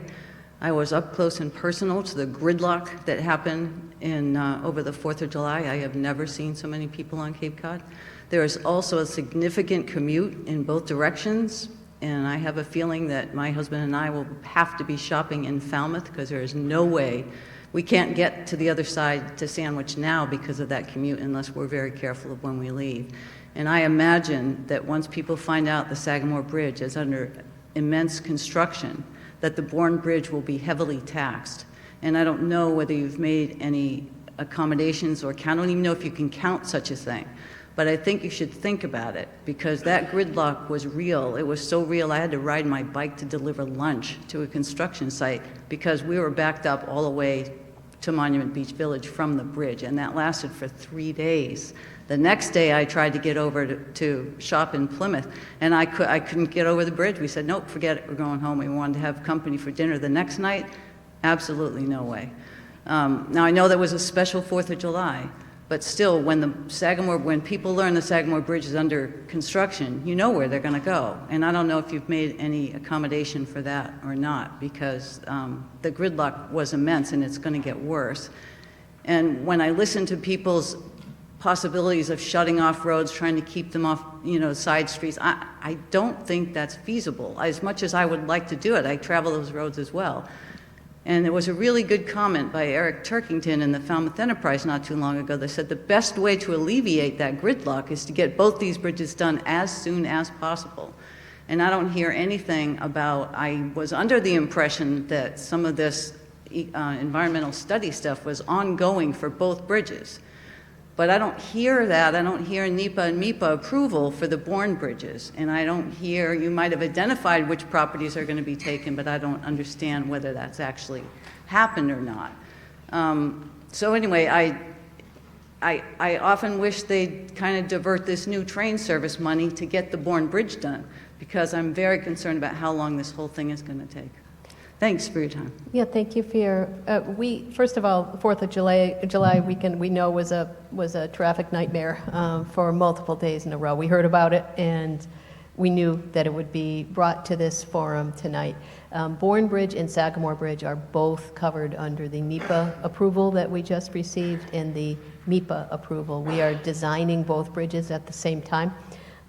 It is true that we do not have funding for Bourne Bridge yet, but we're advancing the design and the permitting and all the environmental work. So when that funding does arrive, and we believe it will, it's a federally owned asset, it's 91 years old. The Commonwealth has offered to be a partner and to build it, so we think we're offering them a great deal. So we believe that it eventually will arrive, and when it does, we want to be ready to go. We don't want to be caught off guard. And so the other thing to remember, and then I'm going to let Alex answer your traffic question, is we are rebuilding a bridge. We're building a new bridge, but it's right next to the Sagamore. So while we would not say nobody's going to notice or feel the impact because it's a huge project, we have a very active and comprehensive traffic management plan. We know it's big, and we know we need to keep local traffic moving. Yeah, so when we're thinking about the construction of the Sagamore, we are taking into account the Bourne Bridge as well, but I do want to reiterate that the commitments to maintain the Sagamore and keep that open with 2 travel lanes in each direction for the duration of construction with very limited closures, and likely those occur at night. So we are taking into account that the Bourne Bridge will be open, and that is part of the monitoring plan as well, is to be able to monitor traffic on both bridges and be able to make adjustments through the traffic management plan process to address any shifts in traffic that happen during construction.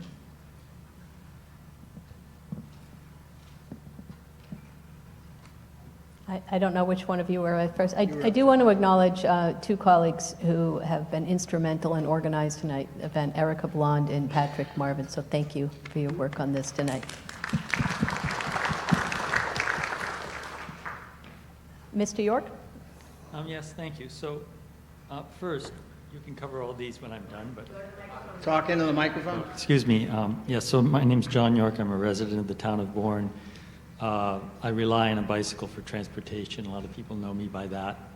I saw you biking over the bridge when I was coming. Yeah, you were surprised to see that. I was surprised because you were going in the opposite direction. Yeah, I got a lot of reasons to go back and forth across the bridge. I live here. Very committed. Okay, so first of all, I believe I heard you say in the beginning of this what was new information to me, and probably the best thing I've heard in the entire length of this project, which is that the Army Corps will continue to own the bridges after they're completed. I don't want a response right now. We did not say that. Oh, okay. Well, the Commonwealth will own the bridges when they're completed. Right. Okay, thank you. I'm going to go back and listen to the tape because that's what I heard, but I didn't think you meant it, which is why I just asked that now. It's possible I misspoke. Go back to the tape, and if it's wrong, tell me and I'll fix the tape. I will say that if you had said that, that would have been the most enjoyable and reassuring things I had ever heard in this project. I'll leave it at that. So that's the first point. Second point, I've forgotten your name, but you spoke about the smart work zone. What I didn't hear in there is the simplest, most direct thing that could be part of that, which is a simple dial-in number. It could be an option on the phone tree of 511 that gives the current status today, right at the time you give your call, of the roadways on both of the bridges, including the sidewalk on each bridge. And that's available starting, I would love to see it start next week. We could certainly have used it the last few days to clear up misinformation about the current bridge closure. And besides the real time today, any known anticipated closures coming up could be on that simple recorded message. I have it very loud and clear from the Corps of Engineers that they don't have time to answer my questions about whether or not I can get across that. Well, the obvious simple way is don't waste your time handling each call. Provide it simple. I think the best way to do that would be a phone, on the phone tree of 511, a direct thing on the very first set of options you get. For information about the Cape Bridges, press 5, or whatever number it happens to be. If you've ever tried to call 511 to get information on the Cape Bridges, you have to figure out, should I be asking for Barnstable County information? Should I be asking for Route 25 information? And then you try all of them and none of them get you the information you want. So I think you should implement that now or as soon as possible, and I'd love to see that. Reading your project description on the handout tonight, there's 6 bullets under project description. The 5th bullet says, the project includes constructing new bicycle and pedestrian facilities throughout the project area, including connections to Canal Service Road, local streets, and regional destinations. Now, who decides what's a regional destination? What's the input and public involvement process in that decision? And it's not clear grammatically whether you mean, because the word throughout's there, I, as a bicyclist, want to read that you will be providing connections to all regional destinations within the project area. But I don't know exactly what you mean on that, but more importantly, what's the process going forward for public involvement in determining those destinations and in shaping that access? Because as you discovered with your proposed lack of a detour and then proposed detours that weren't acceptable, you don't know the bicycle pedestrian needs of this community. You need to look to us to find out what they are. And that's why I ask, who's going to determine what destinations will be? It says you're constructing new pedestrian and bicycle facilities where they don't currently exist throughout the project area. Throughout's an interesting word, and what that really means is important. So I don't think you can cover all this tonight, but the most important thing there is what's the process for public involvement and engagement in determining what destinations need that access that you will be providing. And whatever you can say about that tonight, I'll accept, but I expect a longer answer in your responses. Thank you. Okay. Thank you, Mr. York. I would say very briefly that we have had extensive public involvement in this project for the last several years, and we've also had some major environmental documents that have been poured over extensively by citizens who have written in comments. So we will continue to do outreach to Bourne and other towns in the area to make sure people know what our design plans are. And comments on our designs are always welcome. And if you have suggestions for how we should define regional, we welcome them. Hello. Michael Reyes from Monument Beach. Sorry. Oh. The prior to 9/11, the base was open, and I wondered if anybody thought about contacting the DOD, because you could go straight from the Bourne Bridge to Connery Ave and then go left on Snake Pond Road, which brings you out on 130 in Sandwich, and whether or not we could divert a lot of the traffic that's going to be trying to get between the two bridges, and whether the base, it would seem that part of the road was always on outside the necessary part of the base, I would have said, and whether or not they would entertain that at all. We can look into it. We have had some discussions with the base, and they've made some specific design requests for us, so we can look into that. Sandra Goldstein, resident of Bourne. I understand that the bridges being in Bourne in this major construction, this is the nucleus of all the mess and the disruption, and it will be for 10 years. The traffic issues on Bourne are not restricted to Bourne. in the congestion. We probably don't have the fatalities in Bourne at the bridge or on the bridge that they have on Sandwich Road and further down. The speed, the tension, the whatever, people being killed on a bicycle because a big truck, you know, and the same thing in Boston. You have bicycles and 18-wheelers. You've got, it sounds as though construction, build and build and build all you want. We'll figure something out about how to keep the roads safe. I don't think you can do that successfully if you keep the construction going at the rate that it's going. I don't think the Cape can take it. Where are you going to put extra roads? Or where are you going to put, you know, lanes for this and that? At one time on the planning board, when I was on there, there was an associate member. I'm not going to say his name. Well, and I thought he was a connection, a liaison to the Department of Transportation. And if a project came up where there was a curb cut or whatever, and it was on a state road, it would have to go before it to get analysis and to see what kind of effect that would have on the roadway. And that goes for other places. People come through these roadways and they're going somewhere else. How is this bridge, 2 lanes, you've got 2 bridges in each direction, practically, like the Golden Gate Bridge already, and that connects 2 national parks. Why do we have, what effect is that going to have on traffic further down? Is it going to improve it? How is it going to affect it? Have you thought about that? I'm sure you have, but what other thoughts about that? Well, first, as to your comment about safety on local roadways, we agree. I mean, that's our North Star as an agency is safety, and one of the reasons that we're so urgently focused on Sagamore and Bourne is that those skinny lanes don't feel great when you're driving over and you have oncoming traffic coming at you. Very careful. Yeah, with only pavement markings. We're also doing some work, as you heard, on Scenic Highway and Sandwich Road, and we're working closely with the town of Bourne to identify where their safety concerns are. Chief Esip has been a regular participant in our meetings with the town administrators, so we hear that.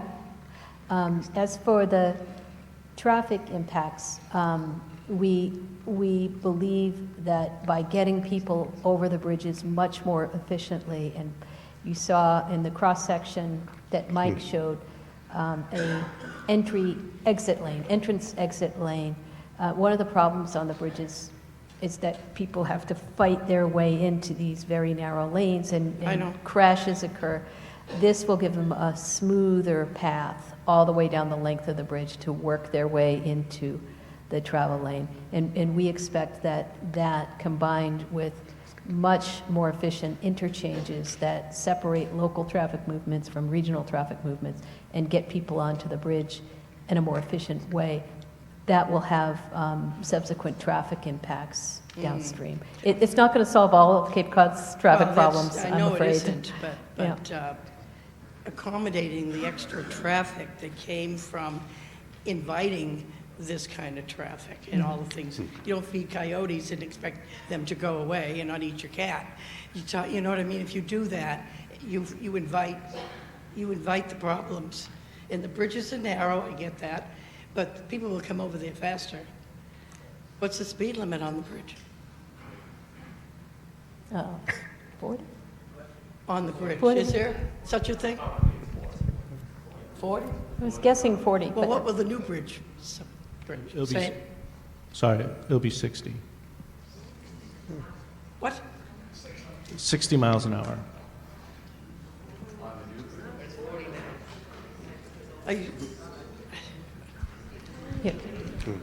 Seriously? Yes, so Route 3 coming down to the bridge is 60, right? And Route 6 on the Cape is 55 or 60? And the design speed is 60. So it's, you know, what happens now is the speed limit, if you're, say, coming from Boston and going to Provincetown, it ratchets down when you get to the bridge because of the narrowness, and then it ratchets back up as you get past the bridge. There wouldn't be a need to have that posting in the future. Where does 60 come from? What did you? Well, right, you don't post a speed limit on the bridge, but these are going to be wider and double lanes and all kinds of, so I picture some of that tension that's all the way down because we just don't have the space for all the cars. It's not going to decrease the number of cars coming up. I'm not trying to put a damper on the bridges, but, you know, let's be reasonable. What's it going to do for the rest of the Cape? Where are you going to get, all these cars are going to come over faster, and where are they going to get absorbed? Where are the roads further down that are going to absorb them? Right. Our studies, and somebody mentioned a 2014 traffic modeling study, we have updated it quite a bit as part of our environmental process. And our findings is that the larger size of the bridge has not, we don't expect it will result in significant new traffic on Cape Cod. We are replacing a bridge. We're not building another crossing of the Cape Cod Canal. We think the bridge we're replacing lacked the safety and throughput. This is a modern design bridge, but we don't expect that its presence will jack up traffic volumes. No, I don't think so, but it will get it overheat faster. And as it is clogged and slowly coming out to these different roads, maybe they will be less under stress once they get moving, if they haven't been sitting in traffic. Yeah. Thank you. Good evening. My name is Lou Lasher. I'm from off Cape. It's good to be here today. My question is about the new proposal for the pedestrian and bicycle detour. And my basic question is, what comes next on that? By which I mean, what's the process for developing that from what's now a concept to eventually a final design? Is there an estimated time frame for how long it will take to get that from concept to design? And how will we in the public be able to track the status of that concept proposal thing and find out when it's been approved? Thank you. Great question. I will say the first job one for us is to be sitting down with the Army Corps of Engineers, which owns the land where we're planning to reconnect the bike path. We will stay in touch with the town of Bourne, the select board, the town administrator on the status of the project. And if you want to learn more, we're going to be here all summer into the fall for regular meetings. As I said, we don't have a public hearing scheduled, but we're here for meetings large and small, and we can bring that up as one of the topics. The Cape Cod Bridges Forum that Senator Fernandez hosts will be August 27th in Mashpee, and so we could provide an update there as well. Thank you. Hi, my name is George Alagreza. I live in Yarmouthport. A question, we were a little late today on program milestones. So I was wondering what the current estimate is on opening the first span and putting traffic, and the second span, those two dates. And is it correct to assume that the majority of interchange construction will be completed when the second span is open? Thanks.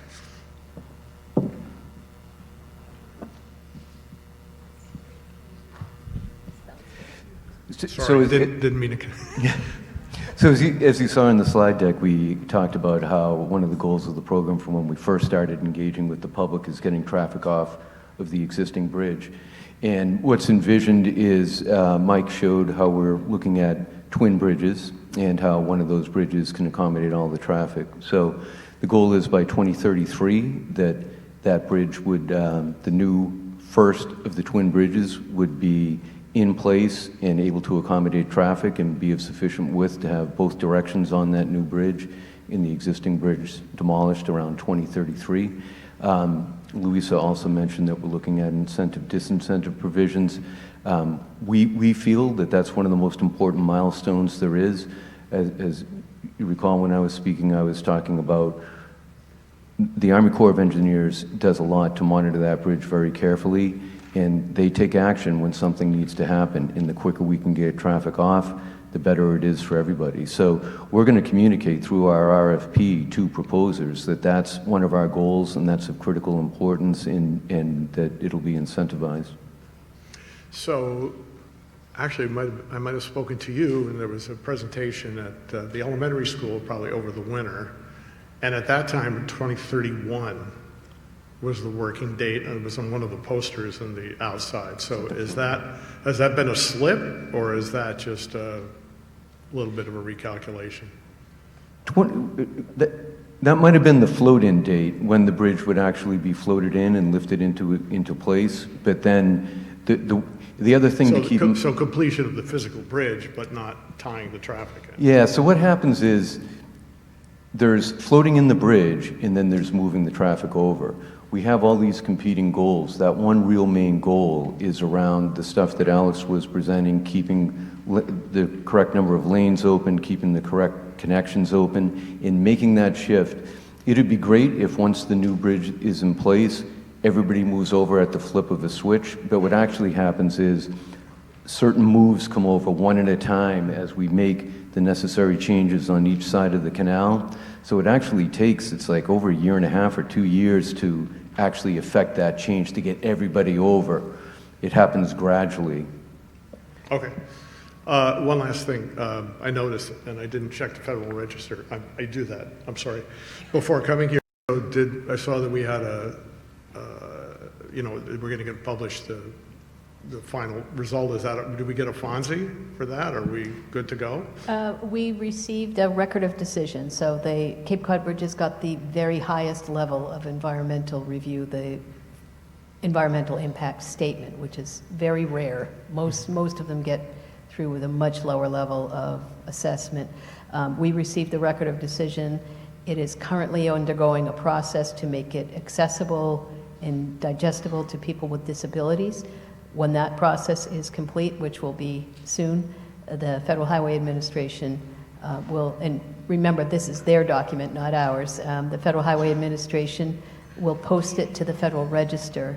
We are currently targeting August 7th for that date, and we'll notify the town when that is posted so people can look at it. Thank you. Mm-hmm. Hello, I'm Peter Merner from resident of Bourne.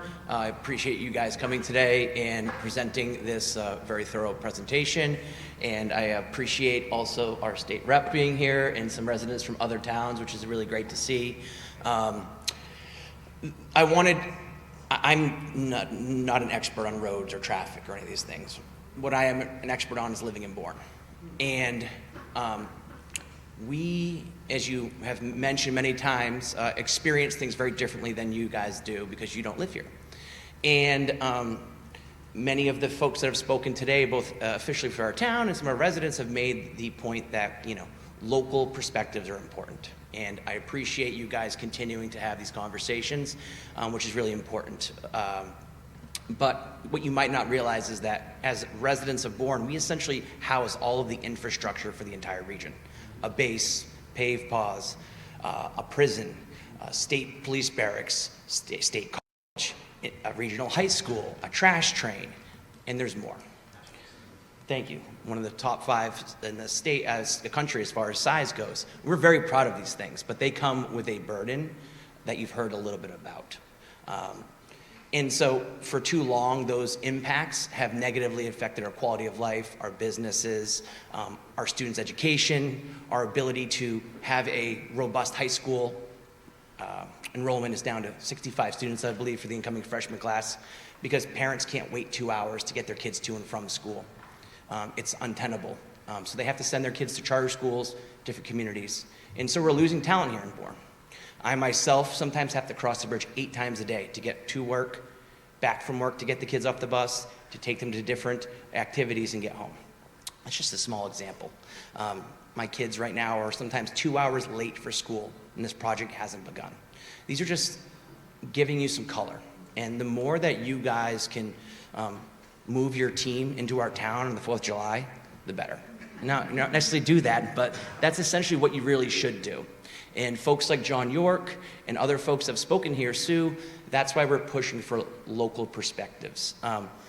And so one thing that our select board asked for tonight, and I'd like to know if our state rep, Louisa, I wish there was other state reps here, would commit to is, will you move into an official memorandum of understanding or host community agreement with us?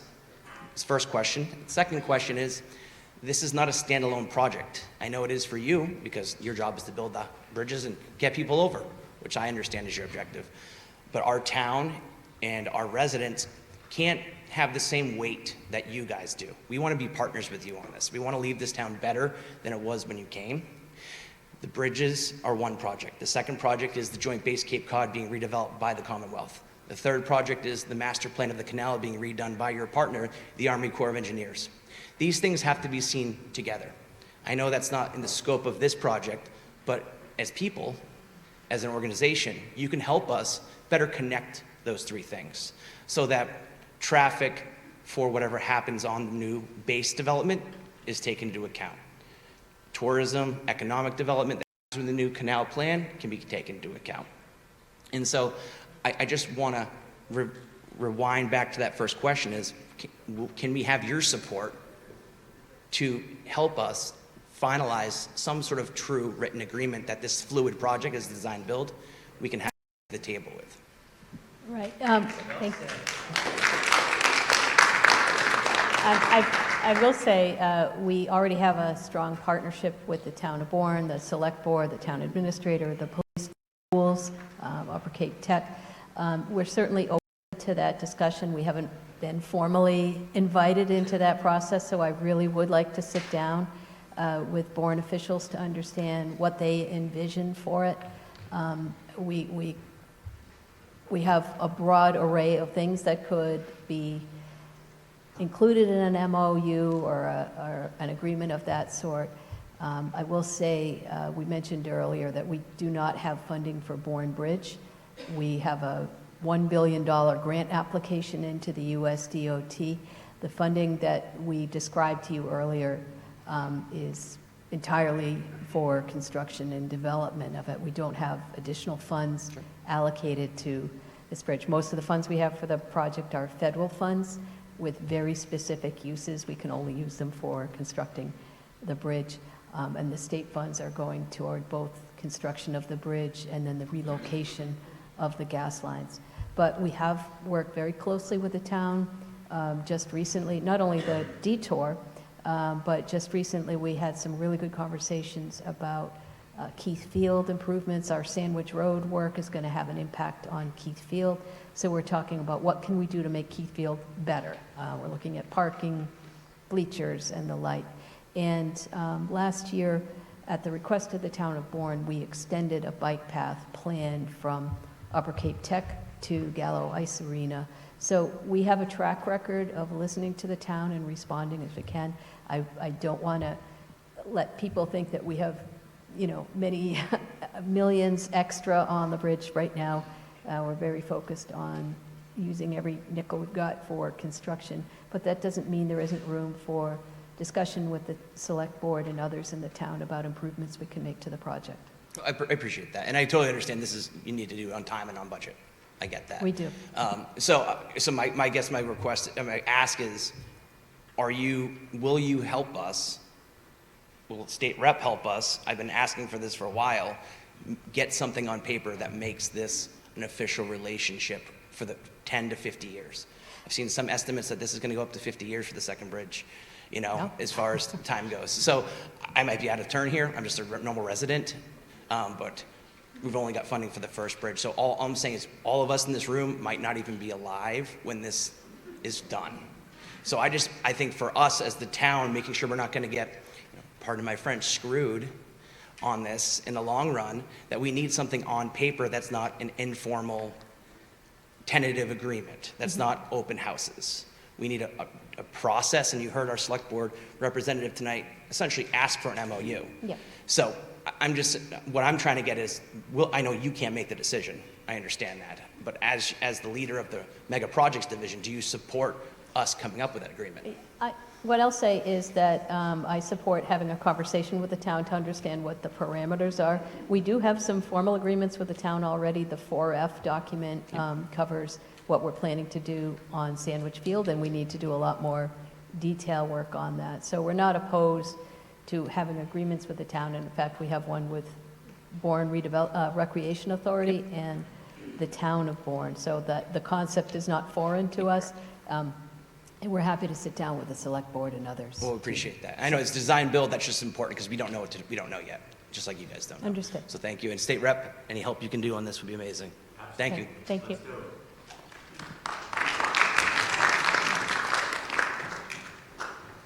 Hello, my name is John Hendrickson, and I am the Cape Cod representative of the East Coast Greenway, Oh, which is the first time I'm saying that because I started this week.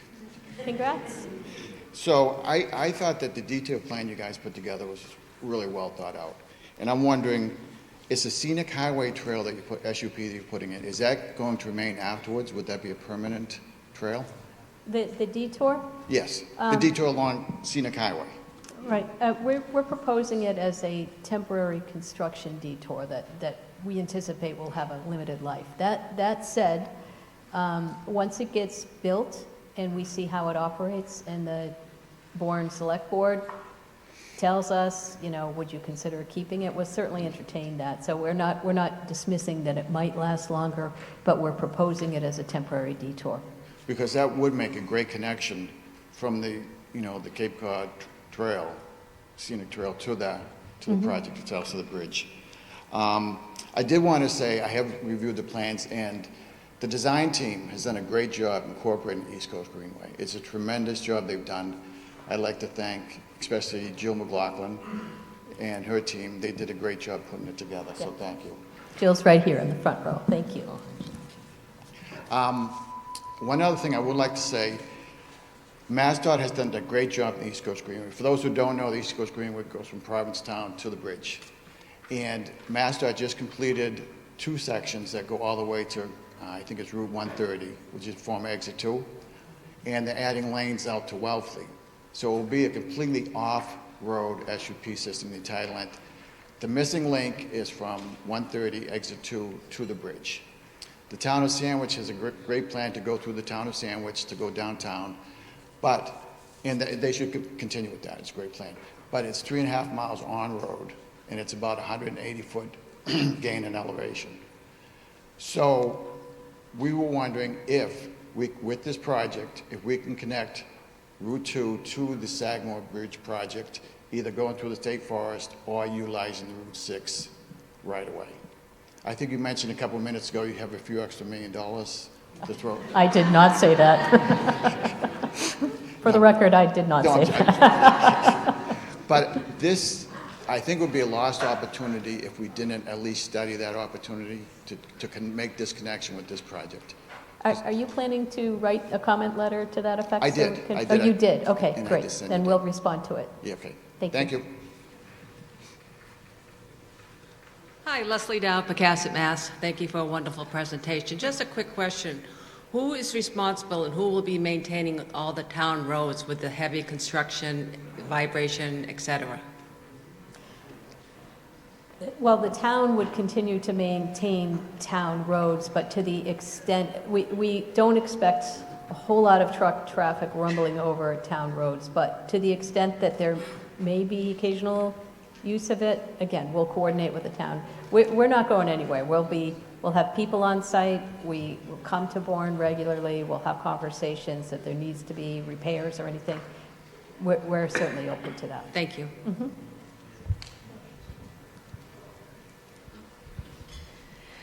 I came up with some more questions.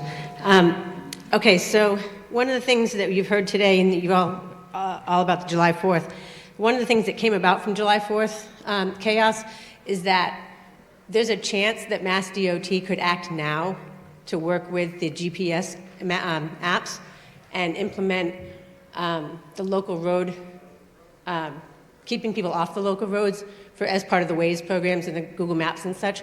Is that possible that you could start that now to help our area breathe a little bit better in the neighborhoods? Just a question. You can explore it. The other question I had was, that 2014 traffic study, you mentioned that you updated it. What year was that updated? Well, we filed our environmental documents in, Alex, you're probably a better person, but we filed them late last year. Yeah, so all of the data has been updated. So there was a 2014 study. It was redone with the environmental documents. So we had taken information when we had started the project back in 2019, and we updated that again. We took new counts in spring of 2024 and summer of 2024 as well, and those were incorporated into the analysis that we had done. Okay. The other question I had was, one of the other people mentioned it, when the Sagamore is under construction and the Bourne faces the extra added traffic, how are we to be confident that the structural integrity of that bridge, which from what the rumor mill has, is the Bourne is actually in more disrepair than the Sagamore? What assurances do we have that that traffic will be able to be managed by that bridge, by the Bourne Bridge by itself? I don't want to set a panic or anything, but knowing that we've been told this is a real factor. So it goes into alternate modes of transportation that I've been pushing for at every open house to get people to the other parts of the Cape and the islands while this is going on. The other idea, this is why Mr. Forget and I were speaking about that alternate road up behind Upper Cape Tech. If you can get cars automatically off of MacArthur Boulevard, up and around behind the school, give a second access entrance to in and out of that school and the neighborhoods, have it come out to Pave Paws opposite Market Basket, that right there will move hundreds of thousands of cars away from the bridge construction, get them onto Route 6, get them up to the schools. It will get kids to school on time. It'll get people in and out of the Bourne Settlement neighborhood and the Weather Deck and Schooner Pass. Those residents will have an easier time getting where they need to go because they can't get out on a Sandwich Road from their neighborhood as it is right now. So that's a real opportunity for MassDOT to do something now with taking land from above the rotary. The other part of that could also factor in, I've written 3 times to the MassDOT to put a southern exit out of the Bourne landfill onto MacArthur Boulevard south of Barlow's Landing Road, which would allow local residents who live on the south side of the bridge access to get home from the landfill, because right now, when we go to the landfill, we are all committed to going into that rotary. A southern curb cut near the MassDOT sand pile will allow local residents that access back home without having to go north to the bridge. That's local knowledge. Thank you. May I just point out, you asked about the Bourne Bridge, and I don't know how I missed him earlier, but Craig Martin of the U.S. Army Corps of Engineers is with us tonight. Have you been there this whole time? And I didn't, I'm sorry, Craig. Okay, I hope all the things I said about the Corps were accurate and on time, but Craig is a lead partner from the Corps on the Cape Cod bridges. Hi, Angela, I'm from Sagamore Beach. Can you touch upon the eminent domain that you said is upcoming, the strip takings and stuff? I know you said no more houses, but would that include like businesses and stuff for the temporary bike paths that's going up Canal Street? Do we have is it located in the environmental documents? Can we point to the environmental documents to identify where the strip takings are? We do have that outlined within the environmental documents, but we can also please provide a comment and we can respond back to it directly. Thank you. All right, great. And do you know when people will be notified if more will be happening on the north side of the canal? I believe this is an ongoing process. So okay. We have a specific, I'm sorry.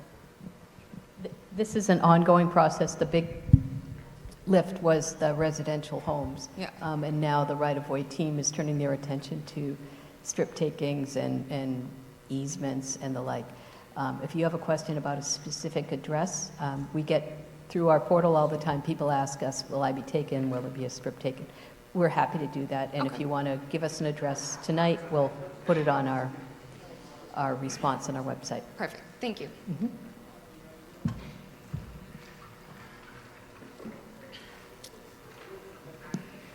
Hi, my name is Steve Buckley. I'm from Chatham.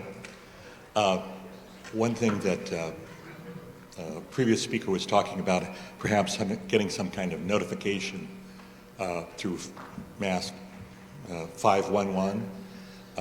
I do know that, I think it's been about 10 years now, the city of Boston provides data to Waze, it's not Google Maps, which, and I don't use Waze, but I do know that they've been sharing data for planned construction so that Waze can then turn around and tell their drivers the week before the thing, so people know that before they get on the road that there's going to be construction that day, and maybe that's the week they want to go on vacation. So that's so that's the type of thing I would encourage you to look into, because I think MassDOT is involved in that. But they've been doing it for 10 years. Then it doesn't sound like it's going to be a pilot project. It looks like something you can do fairly quickly without a whole lot of work.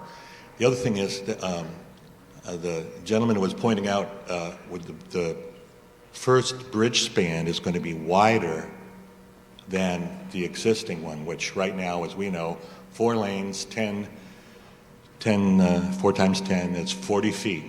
And there's the curb is right there. There's no 1 or 2 foot margin, and no Jersey barrier down the middle. So yeah, we all know that. But the new bridge, or the first span, is going to be wider than just the existing span. So that interim span will have, and I'm not sure, is it, are the lanes going to be wider too? Yep. Like 11 feet or? 12 feet. 12 feet. So there'll be a Jersey barrier, is that right? Or something akin to a Jersey to prevent head-ons. And then lanes that are 2 feet wider than the existing lanes. And then is there like a little margin on the side? Yes. Also? A shoulder, yes. So, I mean, so it's not like a curb right there. Is there like 1 or 2 feet? Yeah, so I just want to make sure I understand. You're referring to the temporary condition when both directions of traffic are on one of the twin bridges? I guess you could call it the interim span. Yeah. So during that temporary condition, there would be a barrier down the middle. The travel lanes would be 11 feet. 11. And I don't know, the offset is, yeah. Yeah, there's a minimum of 1 feet. Okay, so 1 foot wider lanes, but then even then, there's not that killer curb. Is there like another, I don't know, 1 or 2 feet? One or two, yeah. 1 or 2, okay. So if you could stretch the existing bridge 10 feet, that's what's going to happen. And it'll allow for a lot more elbow room or lane room, and also no head-ons unless you really tried, I guess. But so I just wanted to point out, it seems that the drawings that you were showing, and you're in the back of the room, they're too small people. So if you could get that one aspect out, that the interim bridge by itself will allow for more traffic flow, then that would be people go, oh, I didn't know that. A lot of people don't know that. So it has to be bigger than a teeny little picture on a PowerPoint. So anyway, and the other part is, the gentleman was talking about the Cape Cod Commission has been strangely quiet, and they're the ones who, when he was talking about looking at a bigger picture of all these different canal plans and this and so forth and so on, and having some, instead of just looking at each one as a simple silo, each project being separate all by itself, I would say the Cape Cod Commission needs to step up, because they have a regional policy plan, and it's supposed to look at developments of regional impact. But they've said, oh, well, they've done an environmental impact statement. We don't have to do it. I'm like, I think you do, because you're looking at it from the state perspective. Feds are looking at it from the national perspective, but there really should be something that looks at it from a regional perspective. So that's my suggestion, is that, and that also, you might let people know that there's a quarterly advisory group meeting that you don't really advertise very much, but that would be one place where people could attend remotely and you could even set it up so they can't unmute themselves unnecessarily, but they could learn a lot more about what's going on and ask questions, or at least learn something from listening to other people talk. As far as local towns, on the other 15 towns, we don't get anything that you might brief that one select person from each town in their quarterly meetings, but they don't tell us about it. They just kind of, so that any kind of regional consultation hasn't been happening. Thank you. Thank you, Mr. Buckley. And I think this will be our last question, unless there's others. Thank Hi, you. my name is Paul Ferrari. I live in Sagamore. I actually live on the street on Westdale Park between Adams Street and Ben Abbey, so I'm familiar with that neighborhood. I know I cannot leave the house. I have to be back in the driveway by 10 a.m. in the morning on a Sunday, and I cannot leave the whole day. It's just it's a gridlock. My question would be, when this study was done, whether or not to replace the bridge, to do the maintenance on the bridges, they had to figure out what's the lifespan, should we keep investing money in the maintenance? And we've all seen what's happened when they have to take a bridge down, or if there's been an accident somewhere near the bridge, the whole region, both roads, Scenic Highway and Sandwich Road, they both get gridlocked, and it's just a nightmare.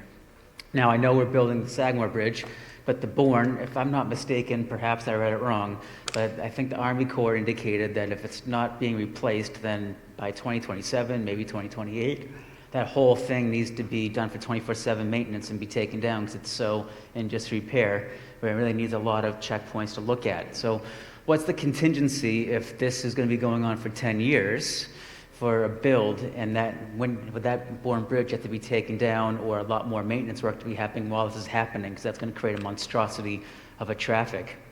Secondly would be the rotaries, and that's going to slow down traffic. Right now, when the semi-trucks need to come off from Hyannis, want to go to the Bourne Bridge, they're going on the ramp down Ben Abbey. I hear the J brake all night long, and they go through there. And then by the time they get back onto 6A, they have to go practically in the trees to make that turn. It looks as though that you're going to be alleviating that situation, but with double rotaries, how is that going to work?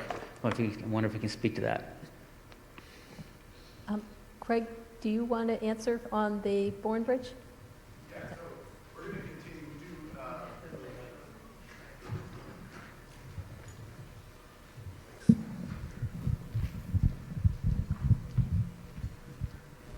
Yeah, so we're going to continue to inspect the Bourne Bridge, just as we have done. We have a commitment to the project, the program, to maintain our bridges through completion of construction.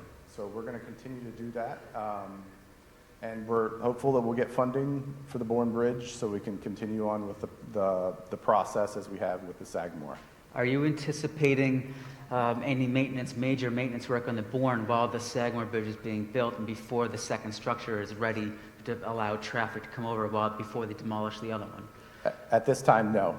Obviously, we're going to inspect them. You know, our primary condition is for public safety, but right now we're continuing to maintain and inspect them as needed. Right now, it's on an every 2-year basis.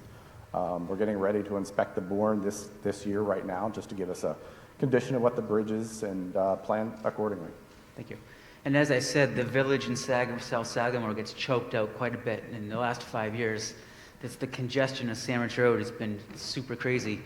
Can you speak to how those double rotaries are going to operate? Because right now, when we see here the Bourne Bridge over here, you saw between 3 and 6, those people come from Falmouth to the bridge is crazy.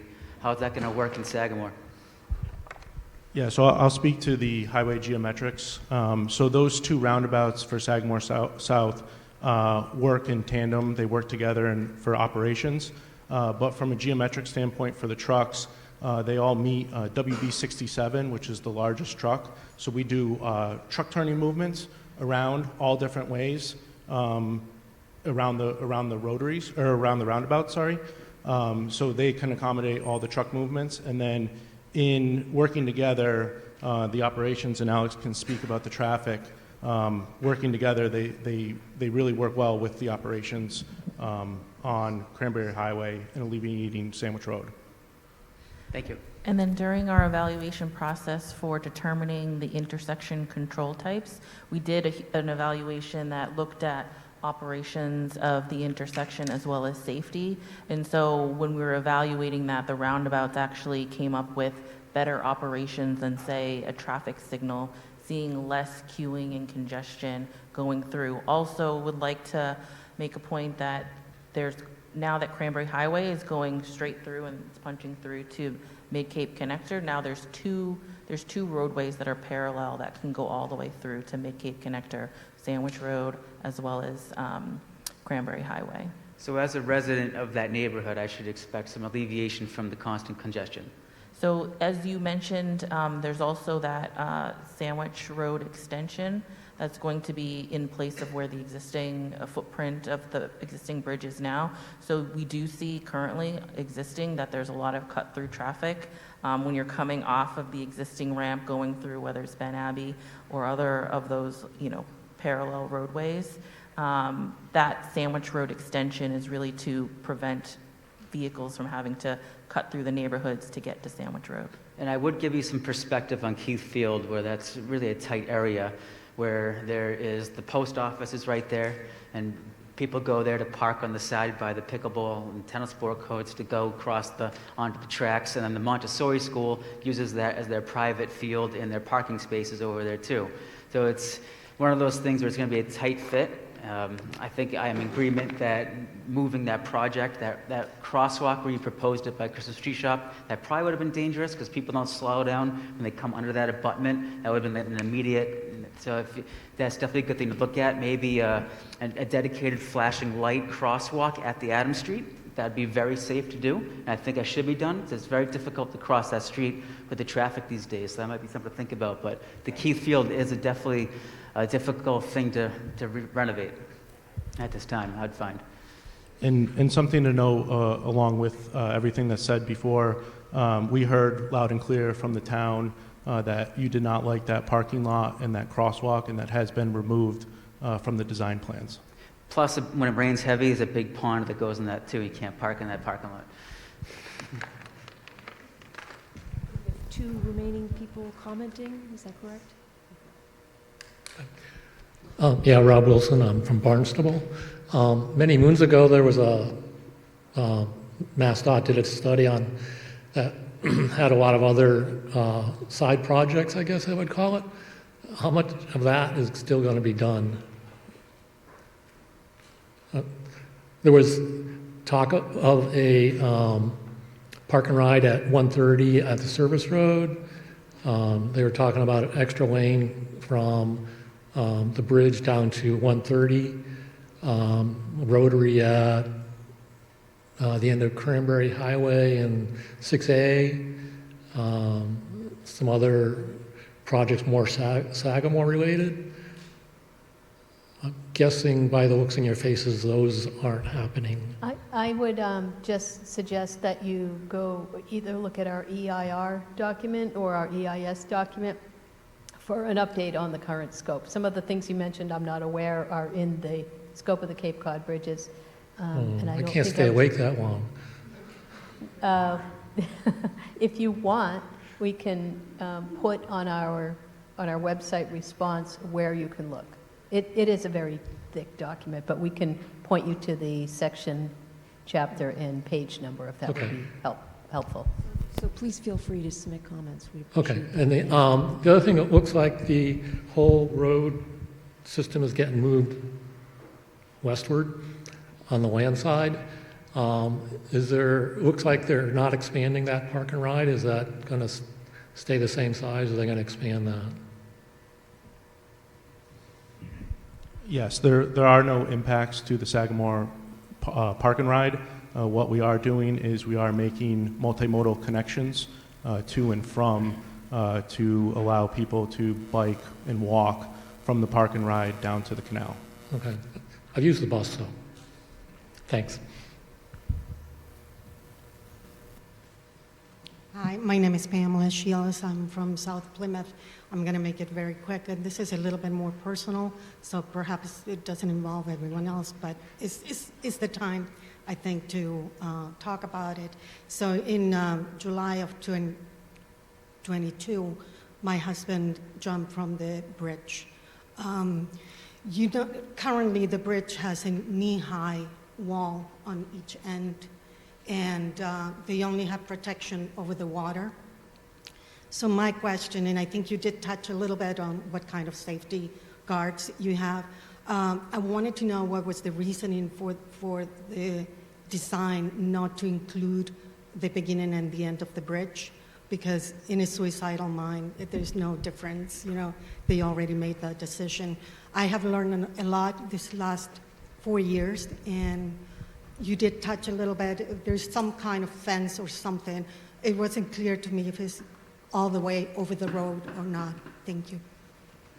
First, on behalf of all of us, we're very sorry for your loss. And we did give a lot of thought to what is called means prevention on the bridge. And I'll turn to Mike to talk about why it was extended to the point where it was. Yeah, so I agree. Right now out there, they have the pickets on the main spans, but once you get off, especially at Sandwich Highway, it's, you know, it's 42 inches tall. It's very easy to go over it. So our design will have mesh fence from abutment to abutment, extending the entire length of the bridge. So we have 2 bridges.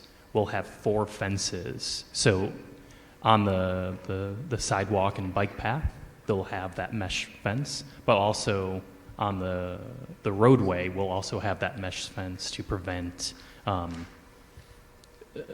people from all the way abutment to abutment from stopping and getting out of their car and potentially doing harm to themselves. You're welcome. Good evening, Jerry Kelly, Sandwich. I think I have the briefest question of the night, probably your last question. Schedule can be driven by labor disputes. Does the project have a project labor agreement? Thank you. We are seeking approval from the Federal Highway Administration because it's federally funded.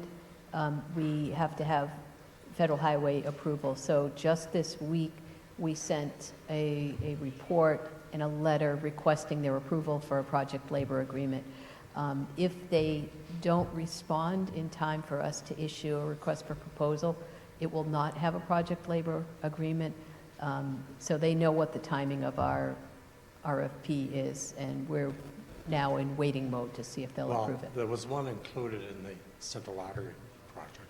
Mm-hmm. And it can be pretty controversial at the outset, but in the course of the project, potentially save a lot of time and money. It's Governor Healy's executive order that sets the policy that projects of a certain size have to consider them.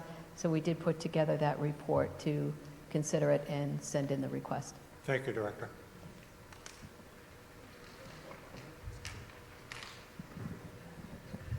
Thank you very much, everybody, for attending, and we look forward to receiving your comments and appreciate you coming out tonight. Thank you and have a good evening.